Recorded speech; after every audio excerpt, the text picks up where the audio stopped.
When he learned that the room was broken into, he did not raise his concerns to tainted KZN Hawks boss Lesitsha Sinona, who kept the keys to the room. Commission Chair Mbuyiseni Madlanga asked Newswa if he was scared of Sinona. Now you have that skepticism, if not suspicion. Were you afraid of General Sinona, that you were not direct and voiced your suspicion? Commissioners, it was very difficult for me. Were you scared of him? If I say this, then people will say I'm suspecting someone, then my life is in danger. Where do I put myself as a... Police say they will continue monitoring the Sherwood Hall transit site in Durban, where scuffles broke out involving thousands of Malawians waiting to be repatriated. Tensions escalated yesterday when the crowd pelted stones and clashed with officers. Malawian nationals have been camping outside the hall for almost a week now, seeking to be transported to their home country. Home Affairs KZN manager Cyril Mwabe says they are now looking into interventions to curb the influx of people at community shelters. We have had a meeting with the police. This place is going to be cordoned off. That is the measure we're trying to put in place to cordon this place. Anybody that is not in the site at the time of the cordoning is not going to be allowed to come here, because we are having that kind of a serious challenge. And US President Donald Trump and Iranian President Masoud Pezeshkian have signed a memorandum of understanding to end the Middle East war and hostilities. It's understood Trump put his signature to the MOU in France following a G7 summit, as host French President Emmanuel Macron and other guests applauded. Iran's foreign ministry also confirmed the document was finalized with the signatures of both presidents. Reporters asked Trump about the deal as he left a palace in France where he was meeting with other leaders. Mr. President, please, just one question for French TV and the Arab deal. Just one question, please. You signed the deal? You signed the the MOU? It's signed, yeah. You signed? We signed it in Versailles. Why we signed it? The deal aims to draw a line under the war launched in late February by the US and Israel, prompting Iran to counterattack across the region and effectively shutting down the Strait of Hormuz. Iran says as a first step of the deal, it will instantly reopen the strait and the US will immediately lift the naval blockade. Washington also commits to immediately waive oil sanctions crippling Iran's economy. And once a final agreement is reached on Iran's nuclear program, the US will also facilitate the release of a $300 billion reconstruction fund that's meant to trigger investment into Iran.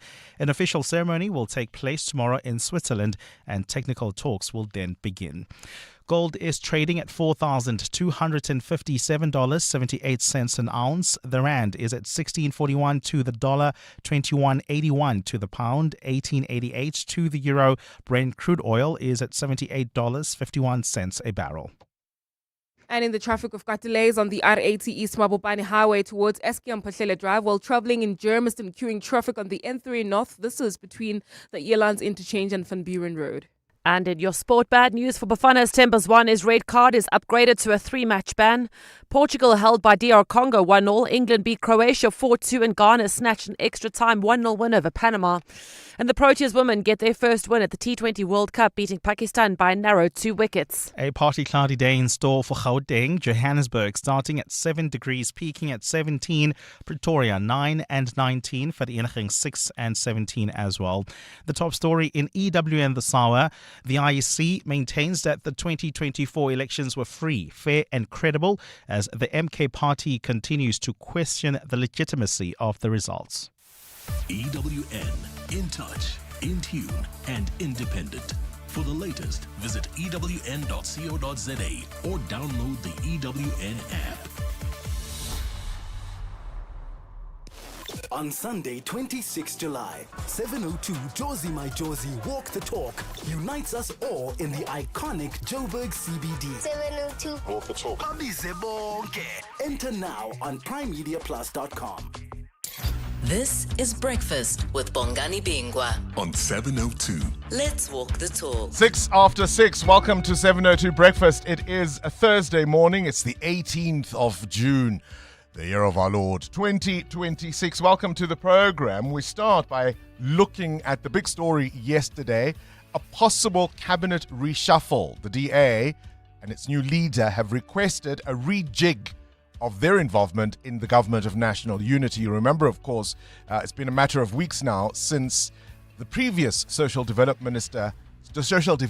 minister from the ANC, Sisisi Tolashe, was fired. So a reshuffle was on the cards, or at the very least, an announcement about her replacement has been something on the president's desk. Will he then make these changes as requested by Jordan Hill-Lewis in one wholesale move? Will he replace Tolashe first and then wait for a few days and then announce what he might do around the DA members in his cabinet? We'll also speak to one of the organizations that was furious with John Steenhuisen. I'll remind you of that leaked email. The newspaper's having a field day this morning about the axing of John, the gate closing on him, the gate falling. It's a lot in South Africa. Organized labor, as concerned as they are about migrants who get employed illegally in many sectors in our country because they can be paid low wages, because they can be vulnerable, they're also saying, hang on, be careful how you paint this picture. You're with Bongani Bingwa. 702 weekday mornings, 6 to 9 a.m. 8 after 6, we're going to be speaking to the old tiger himself, Zolinze Mavavi, the General Secretary of the South African Federation of Trade Unions. He'll be our big interview a little later on this morning. As always, I'm not alone. I've got an entire team of colleagues with me on 702 Breakfast. Amura Mila is here this morning. Good to see you on a Thursday. Good to see you too, Bongani. A very good morning to the lenders as well. I see you not wearing your Bafana jersey. No, not yet. Because we don't want to jinx it, right? Mm-mm. Because although they will be playing much later today, they're not playing now. They're not playing now. And we just don't want to jinx it. Let's just wait for the game to finish on Friday. Patience is a virtue. It is. Muteo Haripe, you're taking the opposite view. Yeah, we'll win if the coach doesn't play against us. I think we'll win. We'll be fine. But what is ukuhaula in English? Oh. You see those words that you can't translate, ukuhaula, and it says it's the same thing in both the Nguni and the Sotho languages, right? Ronan Williams, oh captain, my captain. He made me feel so sad. He's talking about the criticism, the unfair criticism he has been getting on social media. We are haula, man. Somebody please explain what haula is. It's not that you feel sorry for him. It's an shame. Do you know what I mean? Haula it's shame, man. That's what it is. But the English didn't quite get there. We know how difficult it is now, on social media. Everyone is attacking you, and sometimes it's false information. If you lose a game and you don't perform, you can take it as players. You can put your hand up. But when there's false information that goes around, then it hurts. Because I've been a target over the last few days about things that I haven't said. I didn't speak anything about Africa and people supporting Mexico. I can remember I've always said that, as Africa, we are one. We support each other, in good and bad moments. What are your thoughts? But shame, he shouldn't be receiving the harsh criticism. He was the only one that performed on the day.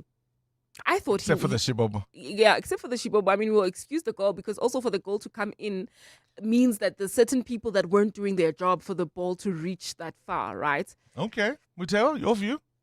I don't think the players should be on their phones, to be honest, at a time like this. When you're under pressure, you've just lost the game. Obviously, there's going to be criticism from fans. You don't want to be doom scrolling the entire day.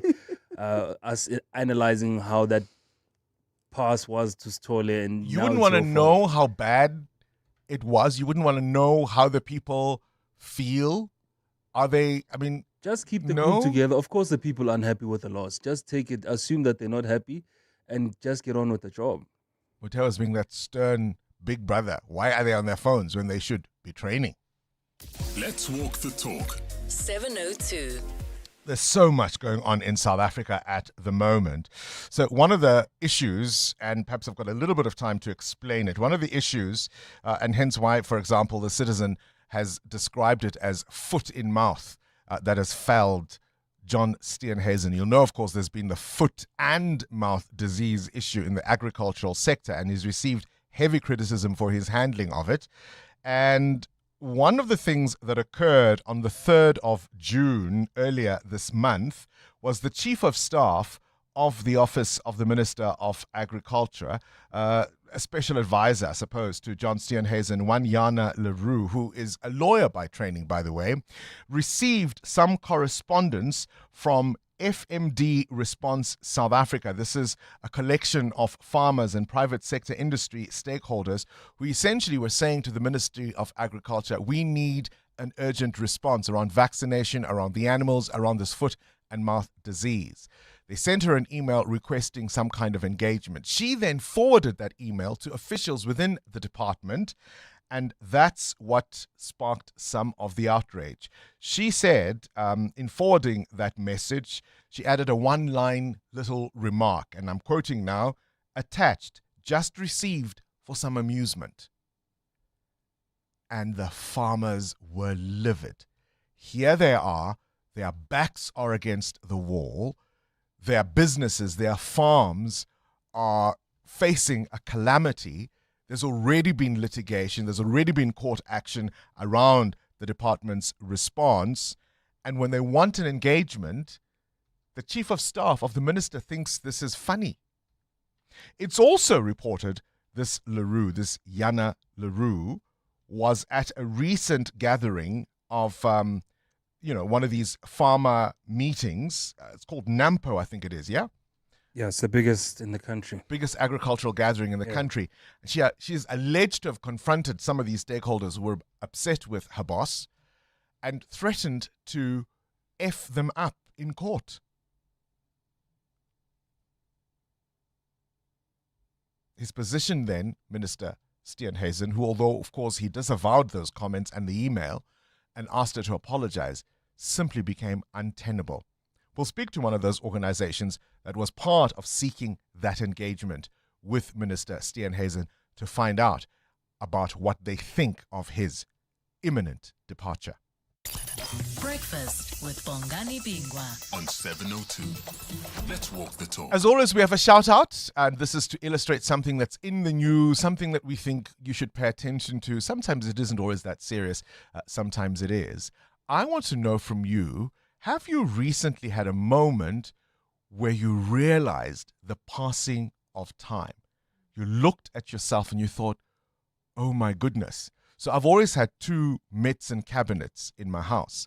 One has been for the adults who are part of the household and the other for the children. So things like vitamins or allergies or even, those tummy aches, I've always kept those separate because, of course, even if it's the cold or whatever, kids shouldn't be having the same remedies that adults do.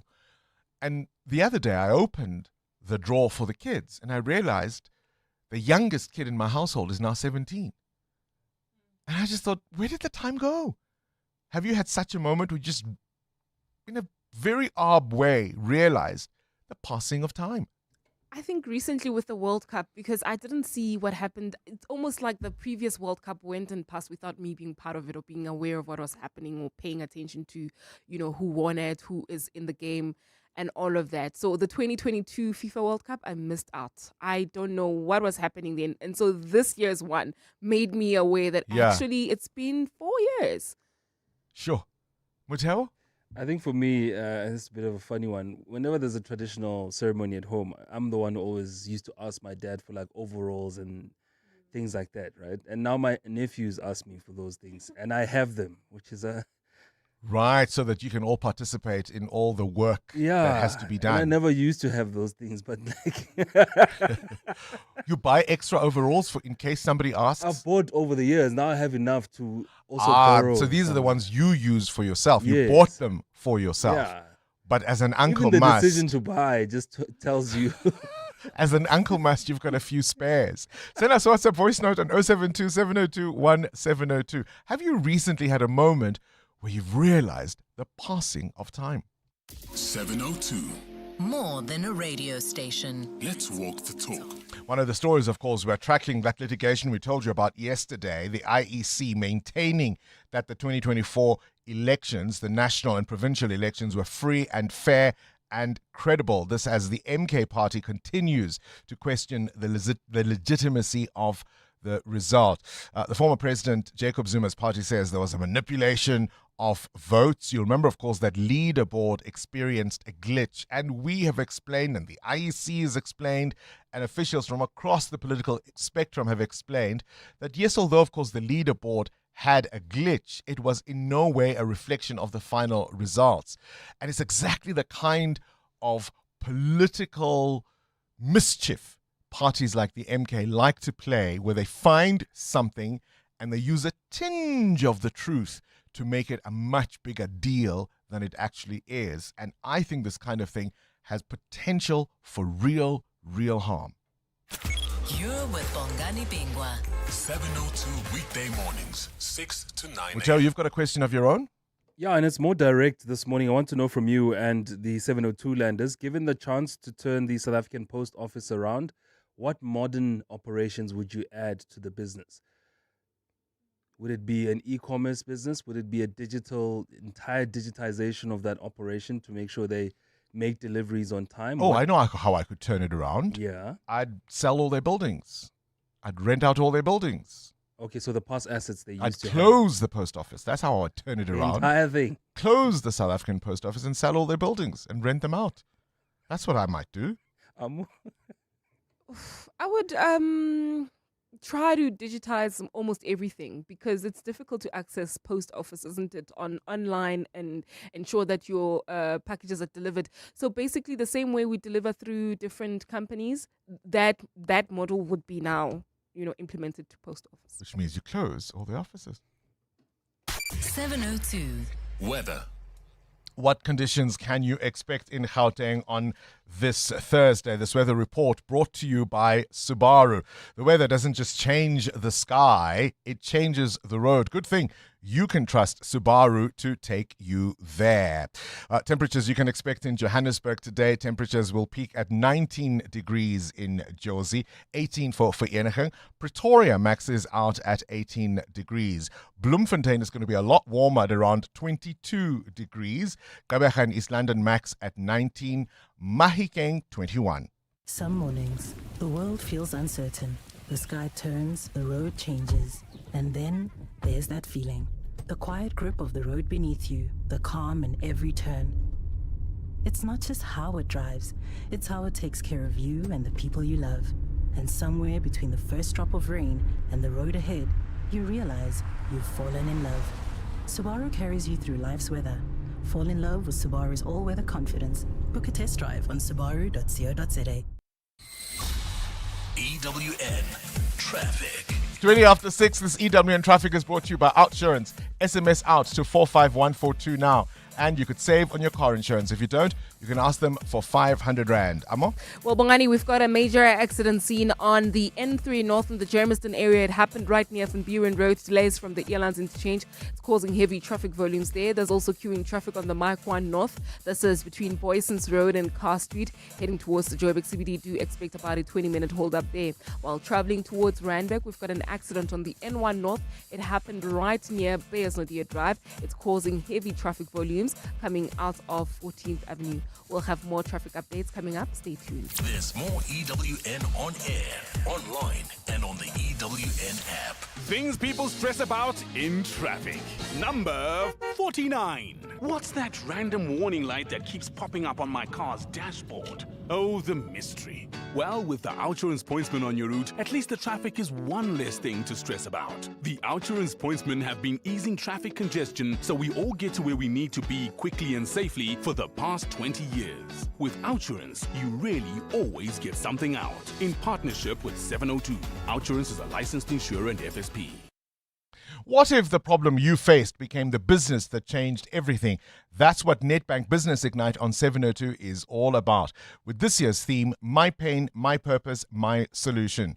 We're calling on small businesses that turned real challenges into powerful ideas. You could win 200,000 Rand in cash, plus mentorship, business support, and tools to help you grow sustainably. Enter the Nedbank Business Ignite on 702 now at primemediaplus.com or igniteyourbusiness.co.za. Nedbank, see money differently. An authorized FSP and registered credit provider. T's and C's apply. You hear that? That's the sound of business execution finally visible. No more chasing people and reports. No more disconnected systems. No more guessing if our business is performing or not. iStratGo connects strategy, people, performance, and day-to-day work into one clear software platform, so leaders can see what's working, what's not, and where to focus. Because when execution is visible, everything runs better. Book a demo on istratgo.com. istratgo.com. That's Tabo, before he got naked. When Tabo's car broke down, he did what every manly man does best. Hit things, fiddle, and hope it works. So Tabo got naked. He got comprehensive car insurance in seconds and can now call roadside assistance anytime on the Naked app. Tools down, Tabo. Cover your car and home now at naked.insure and see how easy insurance can be when you get naked. Naked Financial Technology is an authorized FSP. Get naked. The XXL Savings Championship is here, and with Checkers, everyone can save. Get deals like Lancewood Cheddar or Gouda cheese, 900 grams for $129.99. Baker's Mini Cheddars or biscuits, 200 grams, any two for 75 Rand. And Vaseline body lotion or cream, selected variants, 400 mils for $54.99. Valid until 21 June, only at Checkers. 702. Add your voice. Have your say. Let's walk the talk. Good morning, Bongani. I got to realize that I am old when I went to an event and I wanted to help, and I was told, sit down. The young people will be the one to help. Because now I'm nearing 60s and I wanted to stand up to peel and do everything. And I was told, no, sit down. There are young Amagodis who will then do this work. So I realized that, I'm old. And now I realized I've got a 9-year-old granddaughter. I'm old. Bongani, I'm old. It's not really even about being old. I mean, of course, I suppose the passing of time may indicate that. But it's less about your age and more about things you've seen, things you've been a part of, what you've observed over a period of time. And that's what I want to know from you. When did you have a moment where you realized, my goodness, what has happened to time?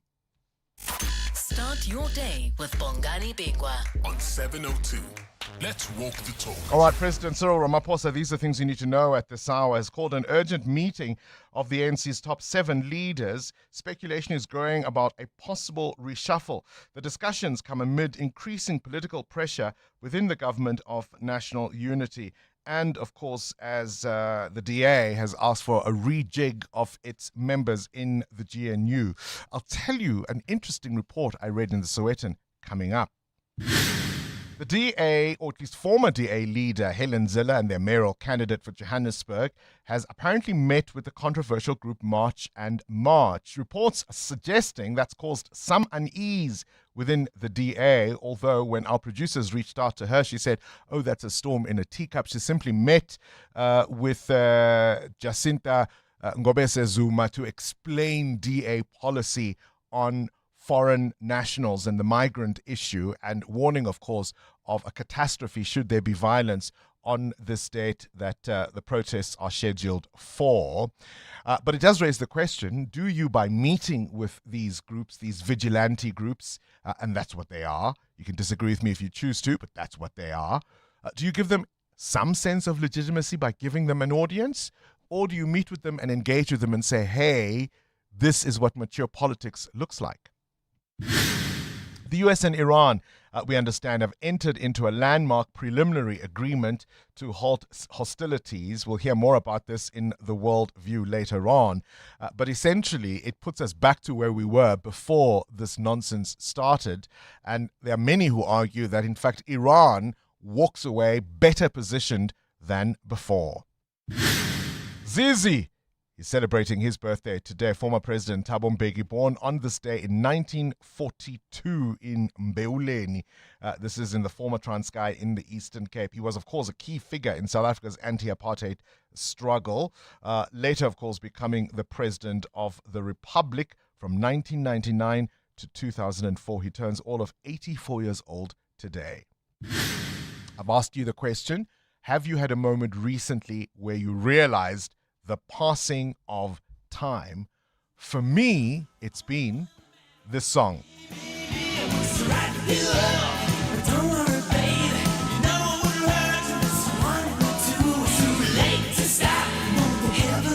I want to take you back to June 1986. The duo Wham, George Michael and Andrew Ridgeley, they had a concert that was scheduled at Wembley Stadium for the end of June. They'd released their final album, and this was the song, their final #1 hit, taken off that album. They performed a farewell concert. They had special guest Elton John, and it was but a frenzy to get these tickets and to be part of the final. What is extraordinary for me is that that was 40 years ago. Now, in 1986, I was a 12-year-old, and Johannesburg was celebrating its centenary. Yeah? I was there when Joburg was celebrating 100 years of age. And that was 40 years ago. Now, isn't that something that would make you realize the passing of time? 702. The newspapers. Swisa Zulu? Good morning, Bongani. You're like, what are you talking about? No. Where does time go? Time is so slow. What's in the papers? Bongani, researchers in England say young women who received the HPV vaccine as schoolgirls are now seeing the benefits. So between 2020 and 2024, not a single vaccinated woman aged 20 to 24 died from cervical cancer. And that's the first time that's happened over a 5-year period. So the researchers estimate that the vaccine has already saved around 200 lives since it was introduced in 2008. And they believe that the number will continue to grow as vaccinated generations get older. There is a concern, though, that the vaccination rates are falling, with the experts warning that more girls need to get the HPV jab if cervical cancer is to be eliminated. I said the newspapers, local anyway, are having fun with the removal of John Steenhuisen. Foot in mouth, claims John, says the front page of The Citizen. The Sowetan says, why gate closed on John? And whilst that, of course, was the big story yesterday, the anticipated cabinet reshuffle also, of course, has to involve the replacement of Sisisi Tolashe. Now, listen to this. The Sowetan is reporting that, according to their sources, the ANC Women's League, which has traditionally held that portfolio, the president, or at least a senior member of the ANC Women's League, has traditionally held the portfolio of the Minister of Social Development. They are proposing their Deputy Secretary General, former Communications Minister Dina Pule, for Tolashe's replacement. What? Liar, liar, pants on fire. Oh, no. This was the minister whose boyfriend received 6 million rand of government business through her department. This was a guy that we're taking overseas on luxury trips, and Dina Pule lied about it. The Ethics Committee in Parliament and Thuli Madonsela found that it was absolutely untrue. I think the media called her the original Ben 10 minister, although the age disparity has never been fully confirmed. That's who they are proposing replaces Tolashe. Don't we have better options? And the Sowetan, in fact, are saying she's the only one in the officials who they can recommend. She's in Parliament already. That's what they're saying. To be fired by Jacob Zuma for lying in 2013, you have to know how bad you were. EWN Business. Mateo, you want to know about the post office turnaround. What would people propose? A courier service, digitizing operations, turning it perhaps into an e-commerce business. Is it dead or is it alive? It is very much alive. Business rescue practitioners say they are confident the business can operate on its own. The practitioners who have been helping to save the South African Post Office for the past 2 years have launched an application to end the business rescue proceedings. The joint business practitioners, Anush Ruplal and Juanito Damons, say the business rescue process had stabilized the Post Office's balance sheet and significantly improved its operational position. SAPO's revenue has increased by 2 million rand to 1.5 billion for the year ended in March this year. The Post Office also reduced its credit debt from 8 billion rand to 440 million rand. Now, the group's Section 189A process also resulted in over 4,000 retrenchments and a total of 366 branches permanently closed. Around 657 branches still remain open, including strategically retained sites to serve rural communities. SAPO's balance sheet also improved, moving to a positive 840 million rand in their balance sheet from a negative net asset value of 7.9 billion. So they've done a lot to turn around the company's numbers, which has rendered the organization technically solvent. So all right, where's the rand? Can stand on its own. 16 rand 29 against the US dollar, up more than 0.5%. 18 rand 77 against the euro. 21 rand 71 cents against the British pound. Price of gold $4,316 an ounce, or platinum is at $1,762. Brent crude at $78 a barrel. More business after 7. Straight to the news desk. Sfisa Zulu, good morning again. Thanks, Bongani. Good morning. IEC CEO Simon Mabolo says the organization's credibility remains intact despite efforts to have the 2024 national and provincial elections declared invalid by the MK party. Former President Jacob Zuma's organization wants the results of the general elections set aside.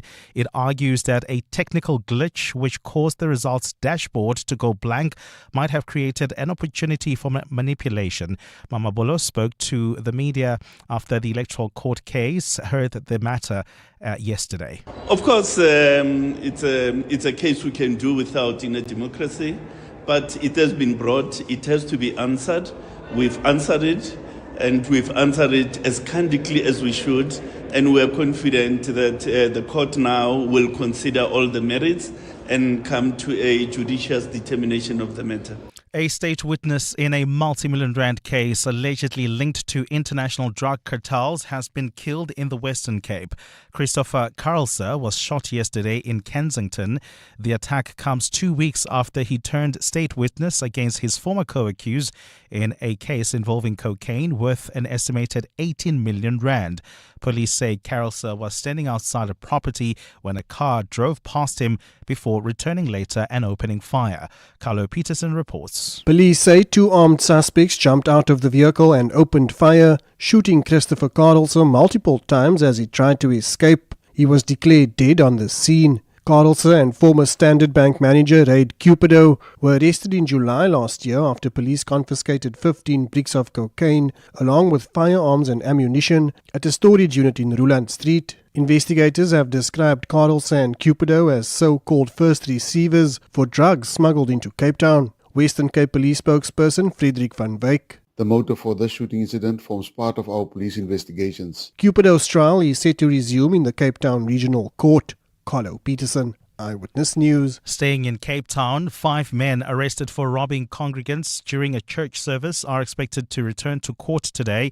The suspects stormed the Apostolic Faith Mission Church in Kosovo informal settlement last Sunday. The robbery was captured on the church's live stream and quickly went viral on social media, leading to the gang's arrest. They took people's cell phones and other valuables before fleeing with the church equipment. Ntutuzelo Nene reports. The accused made their first court appearance last week. Young Ngangai, who is allegedly seen in the video directing the robbery, faces a charge of robbery with aggravating circumstances. His co-accused Zukisani Mkatu, Anda Ngalo, Siyamdumisa Ngalo and Snethemba Mzo are charged with possession of stolen property. The incident has left the Kosovo community shaken, although some congregants have vowed to continue attending service despite the robbery. Dutuzelo Nene, Eyewitness News. And a former Nigerian oil minister has been cleared of taking bribes from wealthy oil executives in the form of luxury homestays and lavish spending sprees in the UK. Designer Alison Madueke was found not guilty after a trial in London of 5 counts of accepting bribes and a charge of conspiracy to commit bribery. Alison Madueke was Nigeria's oil minister between 2010 and 2015 and the first woman president of the oil exporters group OPEC. The verdict is a blow for the UK's National Crime Agency, which had been investigating one of Africa's most prominent political figures for 13 years. A partly cloudy day in store for Gauteng. The temperatures are at lows of 6 and 9 degrees, peaking at highs between 17 and 19. And in the traffic, we've got delays on the N1 North. This is between Albertina Sisulu Road and Bayers Nadia Drive. That's due to a major accident scene. As a result, we're also seeing delays in the Ren Park Ridge area along Bayers Nadia Drive approaching Jim Forshare Road while traveling on the N3 North, queuing traffic between the Airlines Interchange and Van Buren Road. The top story this hour, IEC CEO Simon Mabulo says the organization is still credible. Let's hear from Susan, owner of Leopard Song Manor, why it pays to switch to Outsurance Business Insurance. We were with our previous insurer for 13 years. Switching made me aware of things that we weren't covered for. It was a quick process. I saved a lot of money. For boutique hotels, catering companies, and all other businesses, get a quote today and see why it pays to switch to Outsurance Business Insurance. Visit outsurance.co.za or call 08600 60,000 today. Licensed insurer and FSP. TCs and information online. When the people of Joburg unite for the 702 Josie My Josie Walk the Talk on Sunday, 26 July, your safety will be our priority. We'll work closely with the South African Police Service, the JMPD, private security teams, emergency services, city wardens, other key stakeholders. There's a complete and comprehensive safety plan in place every step of the way. And there's a safe park and ride to the start at Ellis Park thanks to the Gautrain and PRASA. So come along and walk the iconic inner city with us by entering on primemediaplus.com now. The 702 Josie My Josie Walk the Talk, hosted by the City of Joburg. Breaking news. Motorists are bracing themselves for even more fuel price hikes in June. Or prepare differently. BYD hybrid vehicles use up to 70% less fuel than normal cars. And BYD fully electric vehicles, no fuel at all. Test drive the brand new BYD Atto 2 DMI plug-in hybrid this June and kiss rising fuel prices goodbye forever. Visit byd.coza or your nearest dealership. BYD, build your dreams. Coming up in the next hour, what's the question? Brought to you by Outsurance. 3,000 Rand in cash is up for grabs. All you need to do is send us an answer based on anything that piqued your interest during the show. For that, you win 1,000 Rand. Simply WhatsApp us your name and the answer to 072 702 1702. Remember, you always stand a better chance of being selected to give us today's answer if you've SMS'd out to Outsurance and got yourself a quote. So SMS out to 45142 now, and you could save on your car insurance. 702. WhatsApp Bongani on 072 702 1702. Hey, morning, Bongs. Operating for Soras Bongani, the so-called vigilante groups, ne? These meetings with political leaders. I think the only guy who told the truth was Gayton Mackenzie by saying, now I'm in parliament, I cannot advocate for such behavior. Guys like Helen Zila, backdoor meetings, I think they'll say, Jacinta, carry on what you are doing. But you must know that in public, I will be against you guys. But carry on doing what you are doing. All the political leaders, in fact. And then also we know that these groups are being funded, the vigilante groups, as we are calling them. So we are not sure who's funding them. So it tells us that when we meet backdoors, they get a different message from what the politicians are telling media. That's what must happen. Thanks a lot, Bongs. Yeah, well, I don't know if you can say that. I mean, part of the thing is that if a meeting is unofficial, people will speculate, but without evidence, that's just speculation. But I want you to listen, and this is just a bit of audio, right? There's no one speaking in this clip that you're about to hear. KG, you can go ahead and play it, and I'll describe the visuals of what you see. But just have a listen for a second.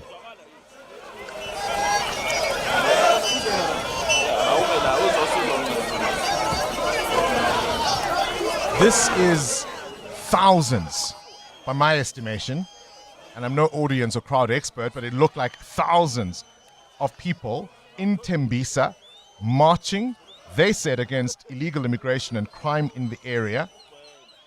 Of course, it's being led by March and March, and they're carrying sticks, knupkiris, chanting Zulu war cries. Men are bare-chested, armed to the teeth, looking absolutely menacing. And it's a crowd of many, many people. And it just gives you the chills because you wonder, are these little protests that have been popping up in the last few days a dress rehearsal? EWN Sport. This EWN Sport is brought to you by Checkers. The final whistle hasn't blown on big savings yet. The Checkers XXL Savings Championship continues with new deals every week only at Checkers. Cindy Paluta has just walked into the studio. Cindy, let's talk sport. Let's talk World Cup. So we've all decided, or some of us are not wearing our jerseys today. We'll do so tomorrow. Oh, no. You're supposed to wear it on match day. We're waiting for the win. We're positive we're going to win. Okay, shame. So bad news for Bafana. Thembaswane is banned for 3 games. He was shown a red card in the opening match with Mexico. Disciplinary committee has since upgraded the mandatory 1-match suspension to 3 games, which coach Hugo Broos says is too severe. I don't think it was a red card. The Mexican player blocked my player. And Themba tried to get over him, and he put his arm over his shoulder. That's all he does. And then 3 game suspensions. I'm sorry, but this is much, much, much too severe. And again, so when I'm a little bit frustrated. Bafana plays Czechia tonight. Kickoff is at 6. Last night, England beat Croatia 4-2. Kane twice gave England the lead, but the sides went into the break level at 2-2 after halftime. Bellingham and Rashford with the goals. Portugal, one of the favourites of the World Cup, were held 1-1 by DR Congo. Portugal coach Roberto Martinez. They executed their plan really well. I thought they won a lot of duels. They maintained the physical aspect until the last minute. They were intense, confident. They played like a big final in a big tournament, and that shows incredible personality, and we give the congratulations. Ghana snatched a 1-0 win over Panama. Urenki scoring in the 95th minute. Colombia beating Uzbekistan 3-1 with goals from Munoz, Diaz and Campaz. Proteas women got their first win of the T20 World Cup, beating Pakistan by 2 wickets. Cap took 3 wickets as Pakistan posted 126 for 9, thanks to captain Sana, who rescued the innings with an unbeaten 55. In reply, the Proteas batters struggled. Dirksen made 52 and de Klerk with 37 to help them to the win in the 17th over. Australia made it 2 wins from 2 thrashing Bangladesh by 9 wickets. India thrashed Netherlands by 95 runs. The Springboks have landed in the Eastern Cape ahead of Saturday's game with the Barbarians. Andre Esthuizen starts alongside regular centre Jesse Creel. He feels they'll manage at the back despite the 6-2 split on the bench. There's more than enough cover in the squad. We know a lot of players can play different positions, and everyone at the moment knows who's going where and what, if something happens, who's going to what position. So everything is sorted and everyone knows exactly what to do. But yes, everything's covered on our side. Cindy Paluta, Eyewitness News Sport. The final whistle hasn't blown on big savings yet. The Checkers XXL Savings Championship continues with new deals every week, like Lancewood cheddar or Gouda cheese, 900 grams for $129.99, save 40 Rand. And Nescafe Classic instant coffee, 200 or 230 grams, any 2 for 219 Rand, save 71 Rand. Valid until 21 June, only at Checkers. The 702 Josie My Josie Walk the Talk is calling on you to walk with the people for the people. Sunday, 26th July. But to get a taste of the Walk the Talk, why don't you join us for another Main Street Sundays, taking over Marshalltown, flipping the script on how Josie moves. So it's going to be one whole street in the heart of the city, close to cars, just people and vibes.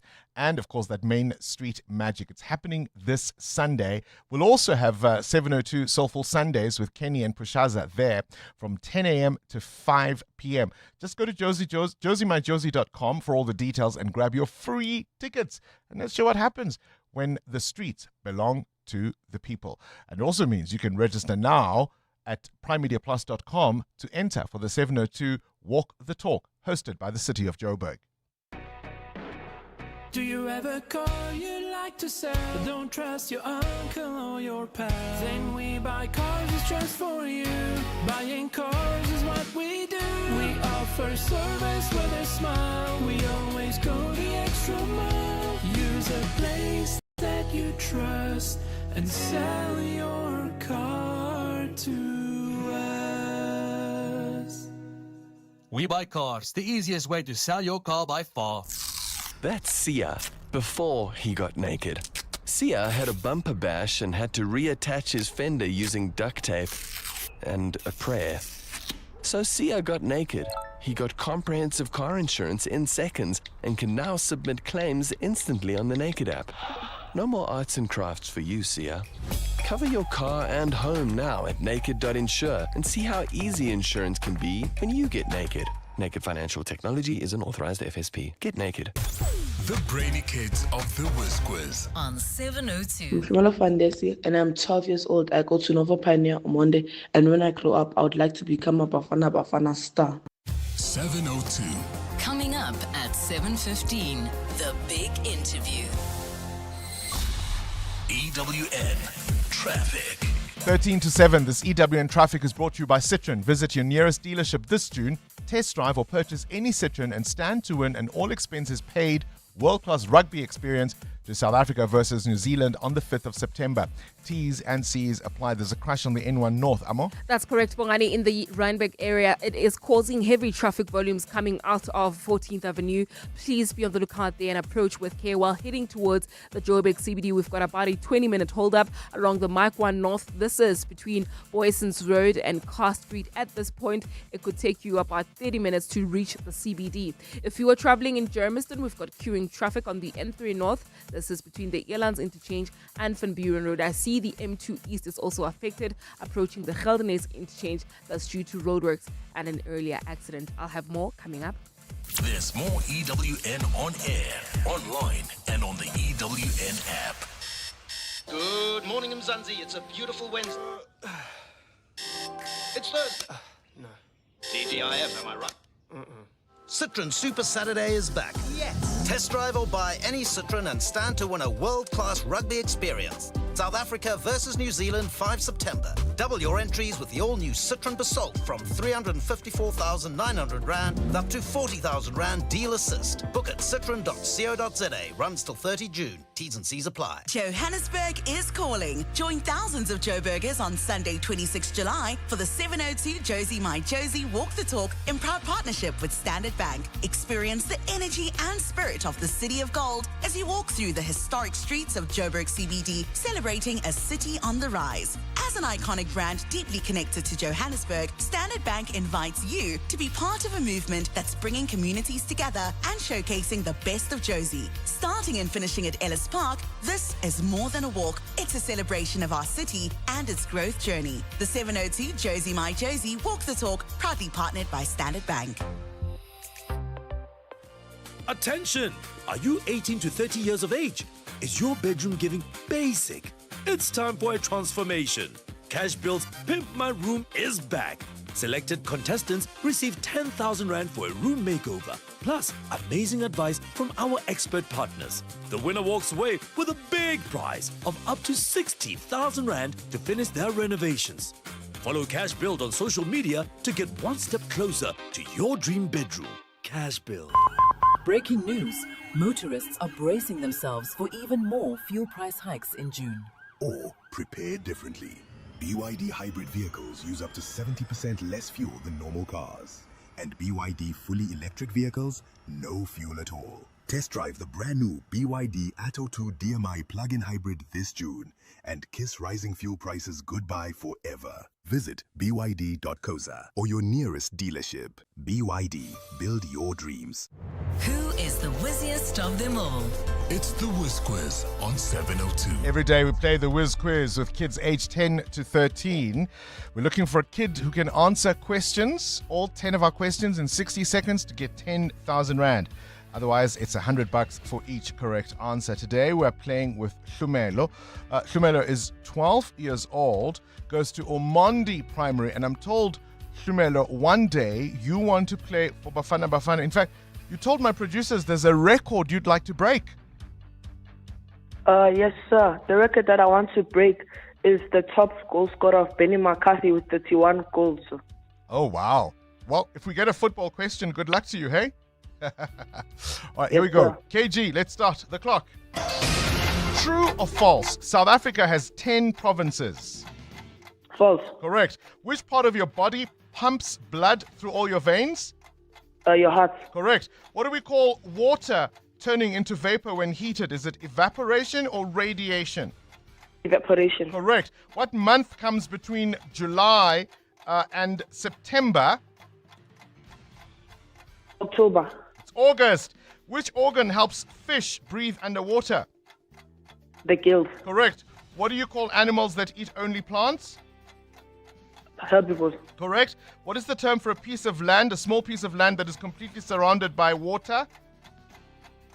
Can you please repeat? What do you call a small piece of land completely surrounded by water? Pass. An island. What do you call a book in which you write down your personal thoughts and feelings? A biography. That's correct. Spell the word laptop. Laptop. That is absolutely correct. Biography or diary would have sufficed. I think you'll kick yourself for the August answer because you said October, and it is, of course, July, August, and September. Nonetheless, you don't walk away with nothing. Shumelo, you walk away with 700 Rand. 7 correct answers is what you got. Well played.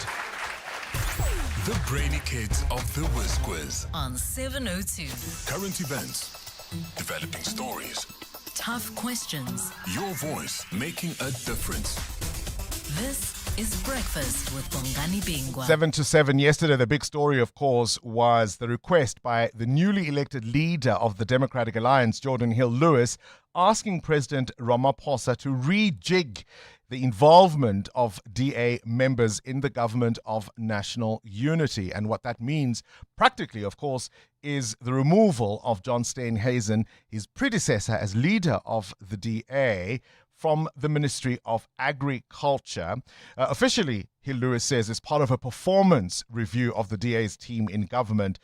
But there are those who believe that this was a move that had to be made because for months, farmers have been furious over government's handling, particularly of the foot and mouth disease outbreak, something that sat squarely with the former minister, John Steenhuisen.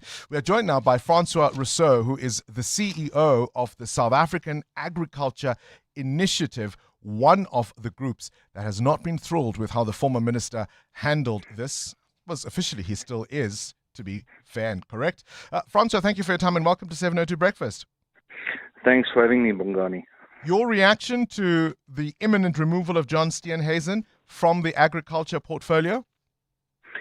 Yeah, Bongani, for us, it's not whether the minister is removed or not. It's whether we've got a correct policy in place to help us fight foot and mouth disease crisis. And the current policy and the current policy direction, the leadership and the people that the minister has surrounded himself with are not the type of people or policies that will get us over the line when fighting foot and mouth disease. We are so far behind. We would have to start from scratch again with this new administration.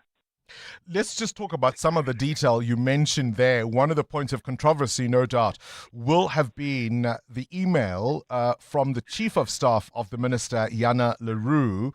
You and a number of other stakeholders, a collection of farmers and private sector industry stakeholders, you were trying to coordinate a meeting with the department, certainly a vaccination strategy. You requested a gathering with the minister, and what did she do? Yeah, she forwarded the email, and unfortunately she CC'd in one of the farming representatives from a group of farmers in KwaZulu-Natal and told the Director General and the Deputy Director General, please see attached for your amusement. And, that was just a wonderful summation of their whole approach to this foot and mouth disease crisis, was to rather laugh at farmers than listen to them or understand the plight of farmers, especially during the biggest biological disease crisis within the last 100 years. Didn't she at some meeting allegedly use, shall we call it, colorful language against some of the groups that have been in opposition to her boss? Yes, it was during NAMPO.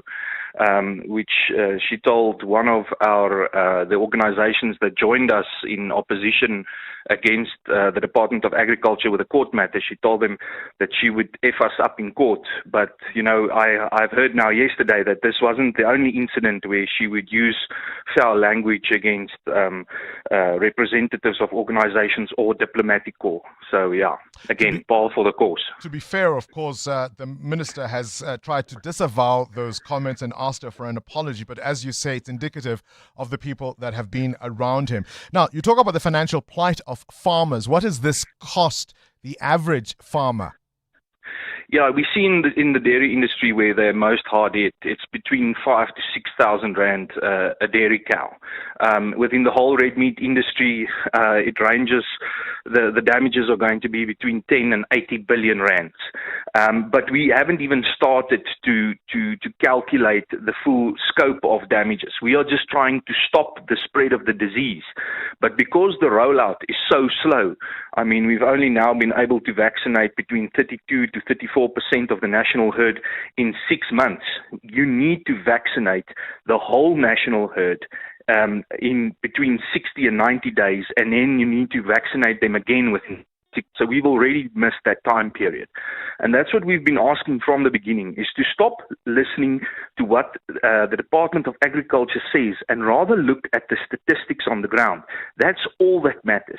We cannot talk about how many vaccines we've purchased.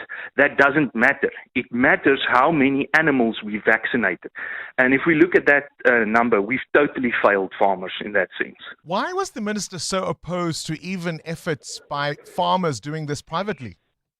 No, Bongani, we still don't know why. I mean, we're still baffled as to why he would persist with this wrong strategy. When he's been to Argentina, he's spoken to all the countries that has done this successfully. A country like Uganda, who was able to successfully vaccinate 48 million head of cattle by using the private sector industry, by giving vaccines to every farmer to vaccinate their cattle themselves. We still don't know why he, in face of all the scrutiny, in face of everybody opposing his strategy of state centralization, he still persisted with his strategy. It's still kind of a conundrum. So how badly would you rate John Steenhuisen in terms of handling this job? No, he Score would him out of definitely 10. Score him out of 10. No, he would get a hard fail even on the new education standards. So what's your score for him out of 10? No, it would be a 2, eh? It would be a 2. I mean, and it's a serious matter because, as you say, there are billions at stake for farmers, and it's not even clear whether or not the actions that are being taken now will go far enough in stopping the spread of this thing and having even bigger impacts on farming and agriculture. Yeah, this is like a veld fire. You first have to stop the fire, and then you need to contain it. And we do not just need to contain it for this year. Remember, there are new cattle being reared every single day that has to be vaccinated. Our whole discussion has only been about the cattle industry so far. We've not even spoken about the pigs or the sheep that get it, and they don't get it that bad, but they are still carriers of the disease. We haven't spoken about the game industry that are also suffering huge losses. So we have not even started to discuss the nitty-gritties around the disease and how to combat it for the next decade, because we have to do this not just this year, we have to do this for the next decade.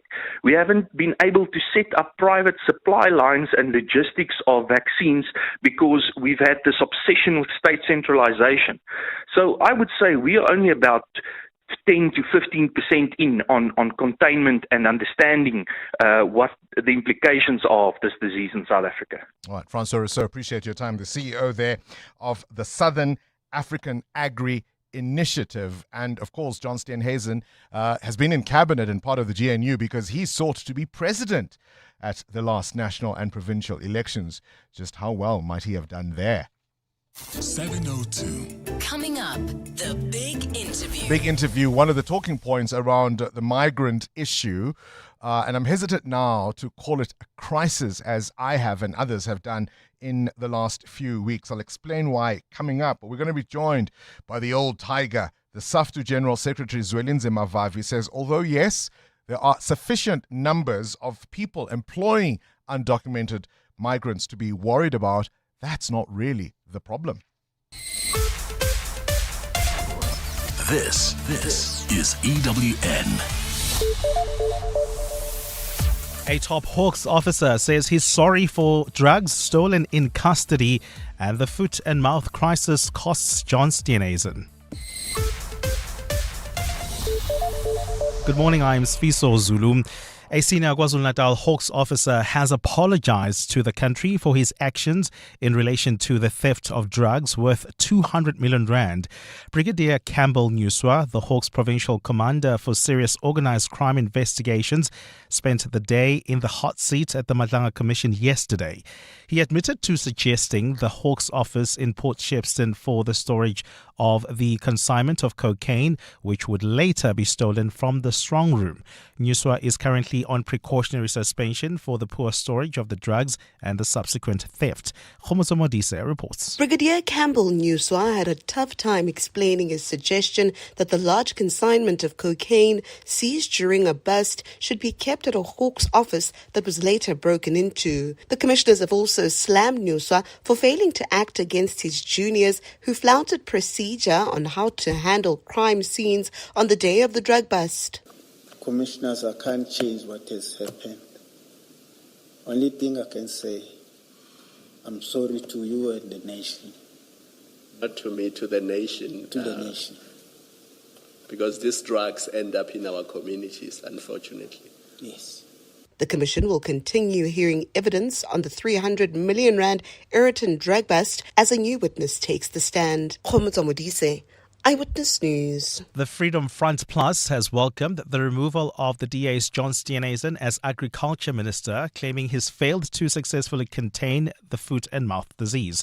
Last week, an insensitive email response to an affected group that emanated from Steenhuisen's private office further fueled the outrage within the sector.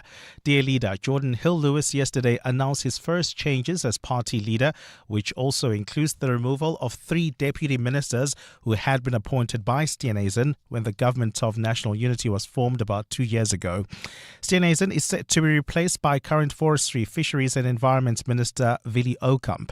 Lindsay Dentlinga reports. Minister John Steenhuisen has faced considerable backlash from the farming sector over the state-controlled foot and mouth disease vaccination program, which has involved millions of vaccination doses being imported monthly and administered largely by state veterinarians to contain the province-wide outbreak. The party says it's now looking to Minister Willie Okamp with a stronger agricultural background to improve the situation. His task will be to bring the senior officials of his department under control in order to let the private sector do its part in the campaign against foot and mouth disease. Steenhuisen is expected to take up a deputy minister's role in the Department of Trade, Industry and Competition, while Western Cape Education MEC David Mania will have to make a return to Parliament to replace Okamp at Fisheries, Forestry and the Environment. Lindsay Dentlinger, Eyewitness News. Police say they will continue monitoring the Sherwood Hall transit site in Durban, where scuffles broke out involving thousands of Malawians waiting to be repatriated. Tensions escalated yesterday when the crowd pelted stones and clashed with police. Malawian nationals have been camping outside the hall for almost a week now, seeking to be transported to their home country. Home Affairs KZN manager Cyril Mncwabe says they are now looking into interventions to curb the influx of people at community shelters in the metro. We have had a meeting with the police. This place is going to be cordoned off. That is the measure we're trying to put in place to cordon this place. Anybody that is not in the site at the time of the cordoning is not going to be allowed to come here because we are having that kind of a serious challenge. And a 2-month negotiating period now begins after U.S. leader Donald Trump and Iranian President Masoud Pezeshkian signed a memorandum of understanding to end the Middle East war and hostilities. The deal aims to draw a line under the war launched in late February by the U.S. and Israel, prompting Iran to counterattack across the region and effectively shutting down the Strait of Hormuz.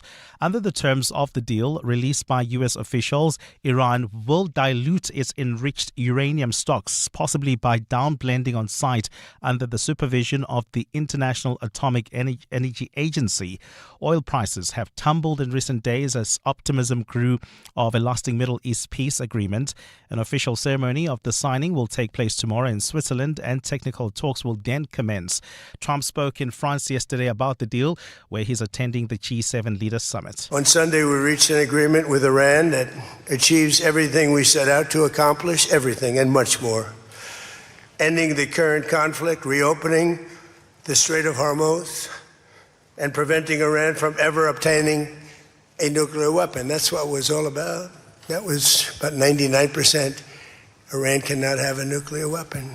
Gold is trading at $4,257.78 an ounce. The rand is at 16.41 to the dollar, 21.81 to the pound, 18.88 to the euro.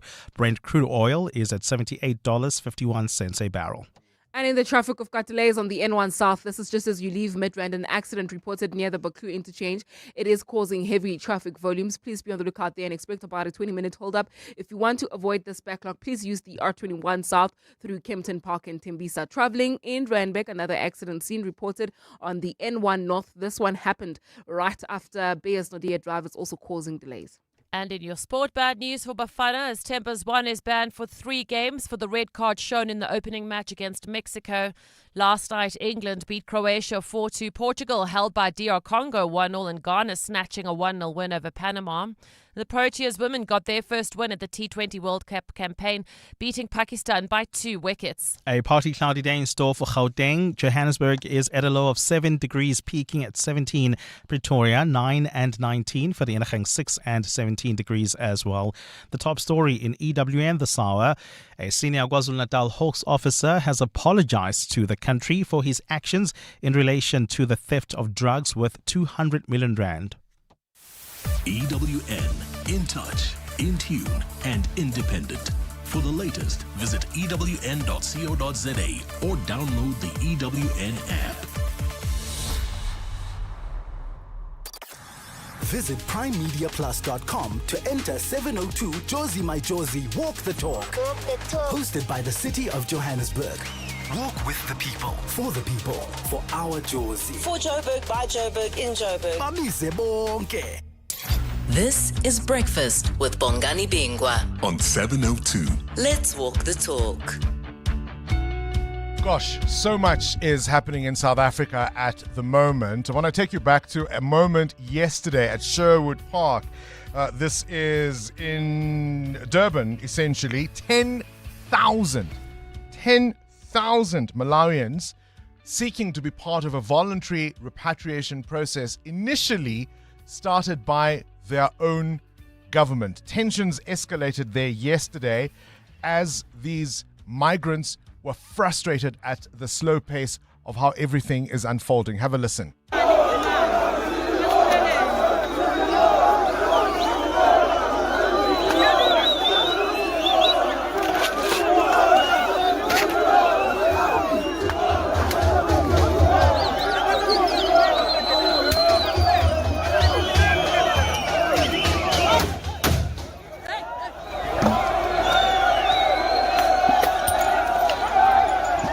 Stun grenades fired by police at the migrants. So what essentially happened, as you've noted, a number of African countries have been asking their residents, their citizens who are in South Africa to take part in a voluntary repatriation process. We've seen flights going to Nigeria, for instance, right? 10,000 people showed up, and the Malawian authorities were completely overwhelmed. They didn't expect that high a number. And they've asked for South African authorities to assist. But deportation is a particular thing in this country. You can't just deport somebody. There's got to be a court process that accompanies that deportation. And they can only do around about 70 people as a group at a time. There's 10,000. There's 10,000. I also want you to listen to the Minister of International Relations and Cooperation, Ronald Lamola. And this is why we've got to be so careful about the information we're all reading, we're all consuming, we're all sharing, we're all retweeting. The Minister of International Relations and Cooperation, Ronald Lamola, addressing the 2026 Conference of Speakers and Presiding Officers of the Commonwealth in Ekurhuleni, he speaks about the prison population in South Africa. And he essentially says, this is our total prison population. This is the number of foreign nationals as a proportion of that entire population. Have a listen and I'll explain why it matters. But they are almost about 10% of our prison population, because our prison population is about 170,000, plus minus on an average. So they are somewhere between 10 and 20%. So you can see the numbers that we're dealing with. And unfortunately, they do ferment this perception that foreign nationals commit crime in our country. But as you look into it, you will see that also a majority of South Africans commit crime. As I've said, about 170,000 of them are in our prisons. Well, what he says there, in fact, in the earlier part of the thing, he says there are 13,000 foreign nationals in our prisons. And then he says there's an additional 13,000 roughly awaiting trial. So that takes it up to about 26,000. And that's how he gets to the 10 to 20%. Now, you could very easily take that number and say, hang on a minute, one of two things is true. Either we have many more foreign nationals in the country than, say, the Stats SA figures tell us, right? Or you say, if those numbers are true, then as a general population, foreign nationals commit crime disproportionately more than South Africans, if there are 10 to 20% of the entire population, prison population, when Stats SA tell us they're only 5% in terms of the actual population representation? Or is it that many foreign nationals end up in our prisons for offenses like not having their documents? They're in our prisons waiting to be repatriated, waiting to be deported. In other words, some of the alleged crimes are simply about who they are, not so much what they've done. We've got to be so careful. This is Breakfast with Bongani Bingwa on 702. Let's walk the talk. It is anticipated, of course, that the president will be reshuffling cabinet. He's got to replace Sisisi Tolashe, the former Minister of Social Development, alongside the request that has been made by the DA leader, Jordan Hill-Lewis, to rejig the involvement of members of the Democratic Alliance in the government of national unity. I do want you to note that the Sowetan is reporting that ANC sources are suggesting that Tolashe be replaced by the former Communications Minister, Dina Pule, who is, of course, also the Deputy Secretary General of the ANC Women's League. Typically, or at least for a while, it's been a tradition that the president of the Women's League is the Minister of Social Development. We saw it, for example, with Mathabile Dlamini and with Sisisi Tolashe. They're quoting an NEC member who says she's the only one in the officials who they can recommend. She's in Parliament already. We don't know, of course, if the president will agree with their recommendation. This is in today's Sowetan. And I just thought, do we have such short memories in South Africa that we don't remember who Dina Pule was, fired in July 2013 by Jacob Zuma because, of course, there were two investigations, one by Parliament's Joint Committee on Ethics and Members' Interests and another by the former Public Protector Thuli Madonsela, both of which found that Pule had abused her official powers to benefit her boyfriend, one Phosane Mngcibisa. The press even speculated that he was a Ben 10, although the age gap could never quite be established formally. His business had received 6 million rand from state-sponsored events in her department. He was being subsidized by the department for luxury overseas trips and accommodation, even though he had no government role. And the minister kept lying and lying and lying about it. And as I said earlier, how bad would you have to be to have been dismissed by the Zuma government in 2013? And this is who they think ought to replace the other liar, Sisisi Tolashe?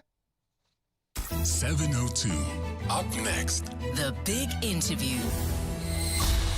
EWN. This EWN Traffic is brought to you by Outsurance. SMS out to 45142 now, and you could save on your car insurance. If you don't, you can ask them for 500 Rand. There are delays on the N1 South. Amo, what's going on? Yes, Bongani, particularly due to an accident reported right near the Baklu interchange. Delays coming out of Olifantsfontein Road. Please be on the lookout there and expect about a 40-minute hold up there. If you want to avoid this backlog, please try to use the R21 South through Tembisa and Kempton Park. While traveling towards Randburg, we still have got that accident on the N1 North. It happened right near Bayes Nodia Drive, causing heavy delays as well. I'll have more coming up. There's more EWN on air, online, and on the EWN app. Outsurance knows that when it comes to insurance, trust isn't built on clever advertising and promises. It's built on how fairly an insurer pays claims.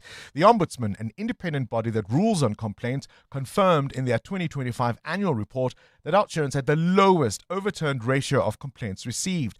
Make today the day you switch to Outsurance, where you always get something out. Call 08600 60,000 to visit outsurance.co.za today. Outsurance is a licensed insurer and FSP. Winter has entered the chat, and honestly, nobody wants that. Cold tiles, foggy windows, that one room nobody wants to sit in, and a dog who is pretty sure this is somehow your fault. Luckily, Chamberlain's winter savings are here from 18 June to 12 July. Warm up your home with great deals on heaters, firewood, anthracite, geyser blankets, insulation, paint, and more. Plus, stock up on Jog Dog food for only 398 Rand. Because they might not like winter, but they'll love that. Chamberlain, famous for hardware since 1903.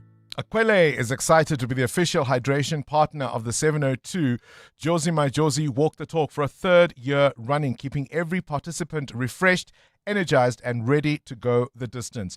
So whether you like still, sparkling, flavored or sports drinks, Akwele offers a wide variety of options for refreshment. Adding to the excitement, they're adding the new Mzansi mango flavor as part of a permanent addition to their range. South Africans voted for the flavor they would like to have next, and it was a clear winner, mango. From being a limited edition, this flavor is now here to stay, bringing a vibrant, refreshing local taste to the range for Mzansi to love. Wait a minute, who is this walking into the studio? He's bold, he's blue, he's the new Akwele Berry Blue mascot. Viva! We'll be showing you that, of course, a little later. For a chance to win a year's worth of Akwele products, if you spot him at the 702 Walk the Talk, take a pic and tag Akwele, and it could be your happy day.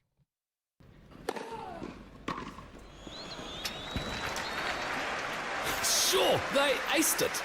The Championships Wimbledon experience with the Mzansi Advantage is back at Amex Tennis Town Monte Casino between 11 and 12 July 2026. Enjoy VIP hospitality, the ultimate big screen experience, a kids fun zone, and so much more. Buy your tickets now on Howler and get 50% off on limited tickets when you use your Amex card. Tennis is better with Amex. American Express Cards is operated under license in South Africa by Nedbank, a licensed financial services and registered credit provider. T's and C's apply. Kaelo Lifestyle, a mental wellness and support program for employees and their families, is calling on you to take a step towards better mental health. As the mental wellness partner of 702 Josie My Josie Walk the Talk, Kaelo is bringing even more purpose to the walk.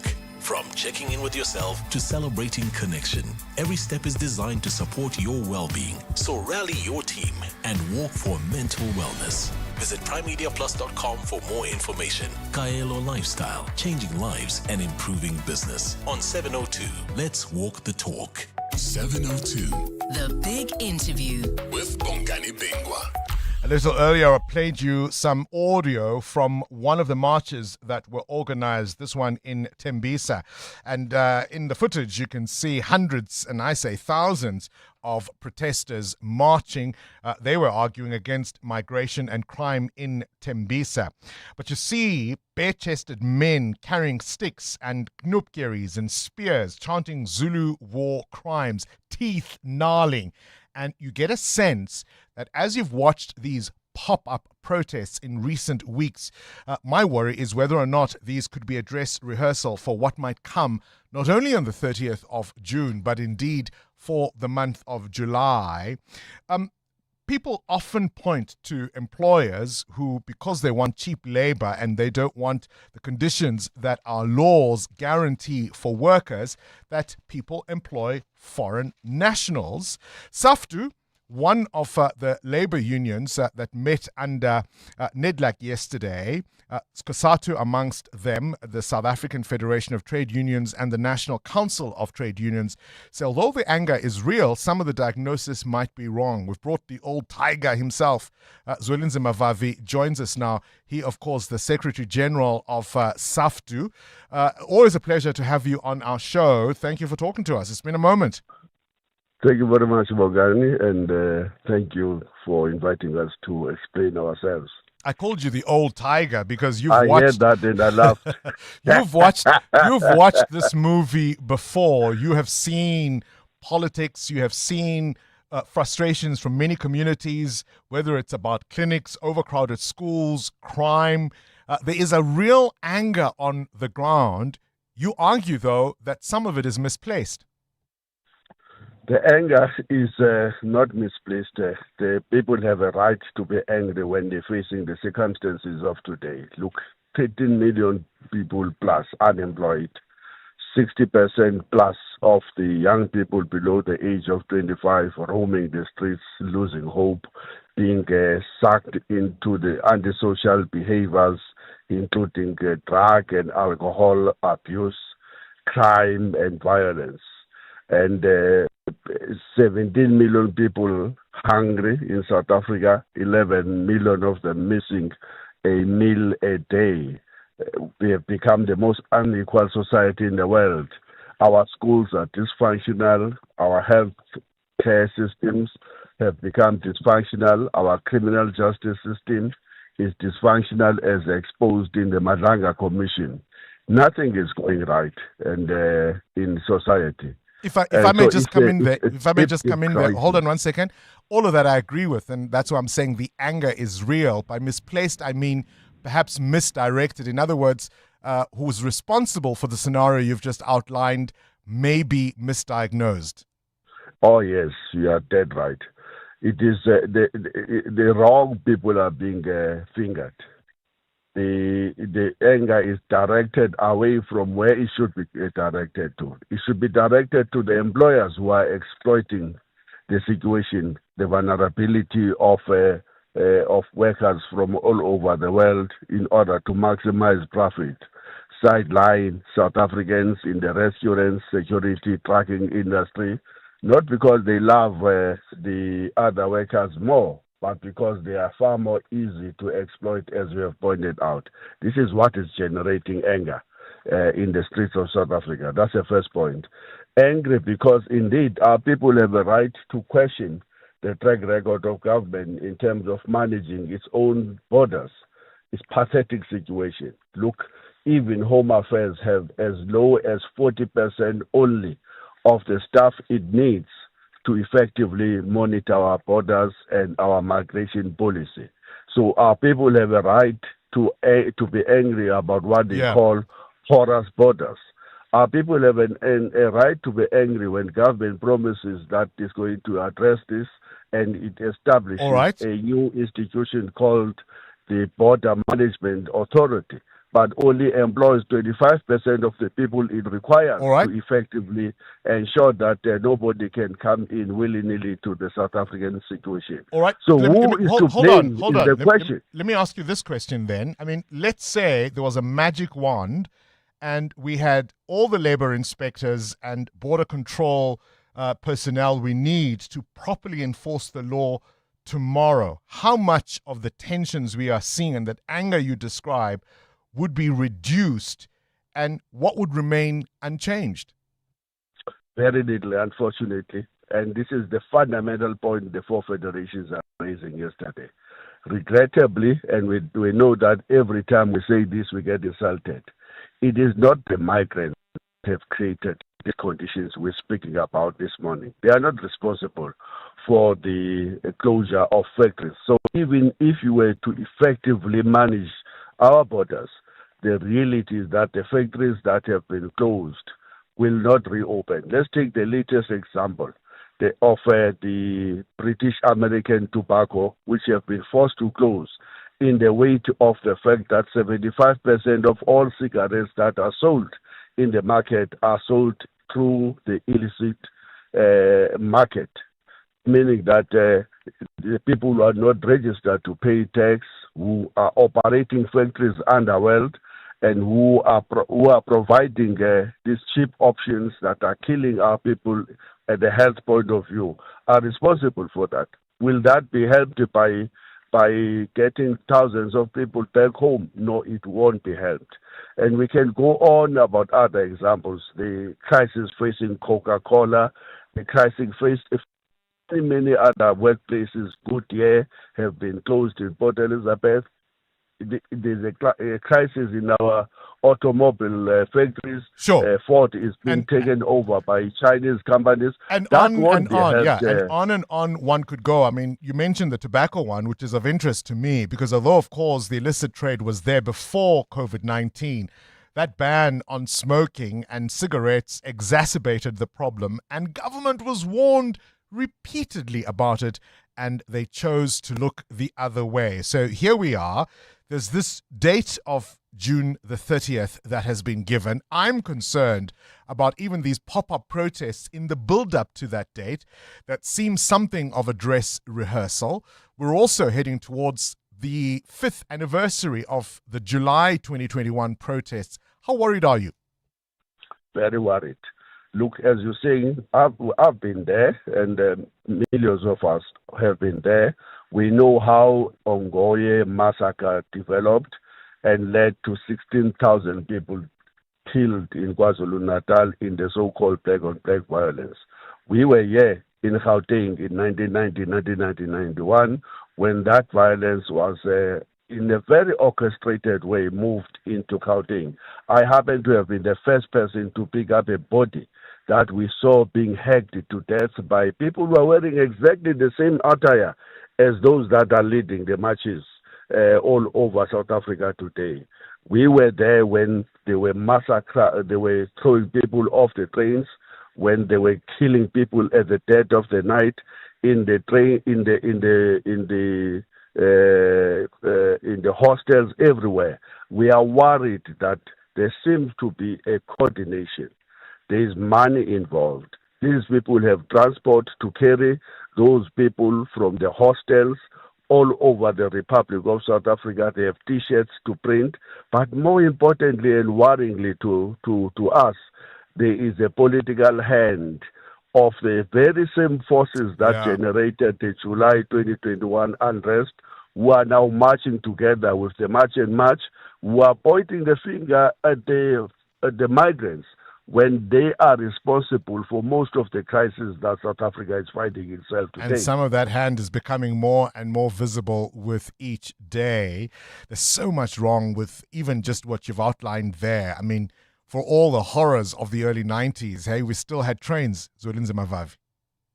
Yes, yeah. We had trains at that they were time. Still working, and but the trains they were still working. They are reviving them, but the damage has been massive. We've lost 77% of the capacity we had at that time in this era of the so-called state capture. The damage of that presidency and the resultant anger cannot be separated. And yet that presidency is the one now which appears to be, together with this party, manipulating this anger. Are you hold on? Are you blaming Jacob Zuma? Is he at the center of all of this? Is he behind all of these groups and this organizing? Personally, look, they have officially launched an alliance between what. But is he the invisible hand? I mean, they might be saying that publicly. That it's no. I want you to say it on this on the record.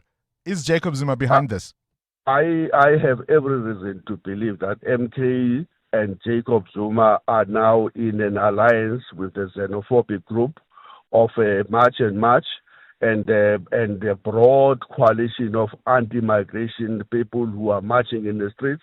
I fear that the same people who orchestrated the July 2021 uprisings that killed nearly 400 black people, all of them black, are the ones that are orchestrating the same violence towards the 30th of July.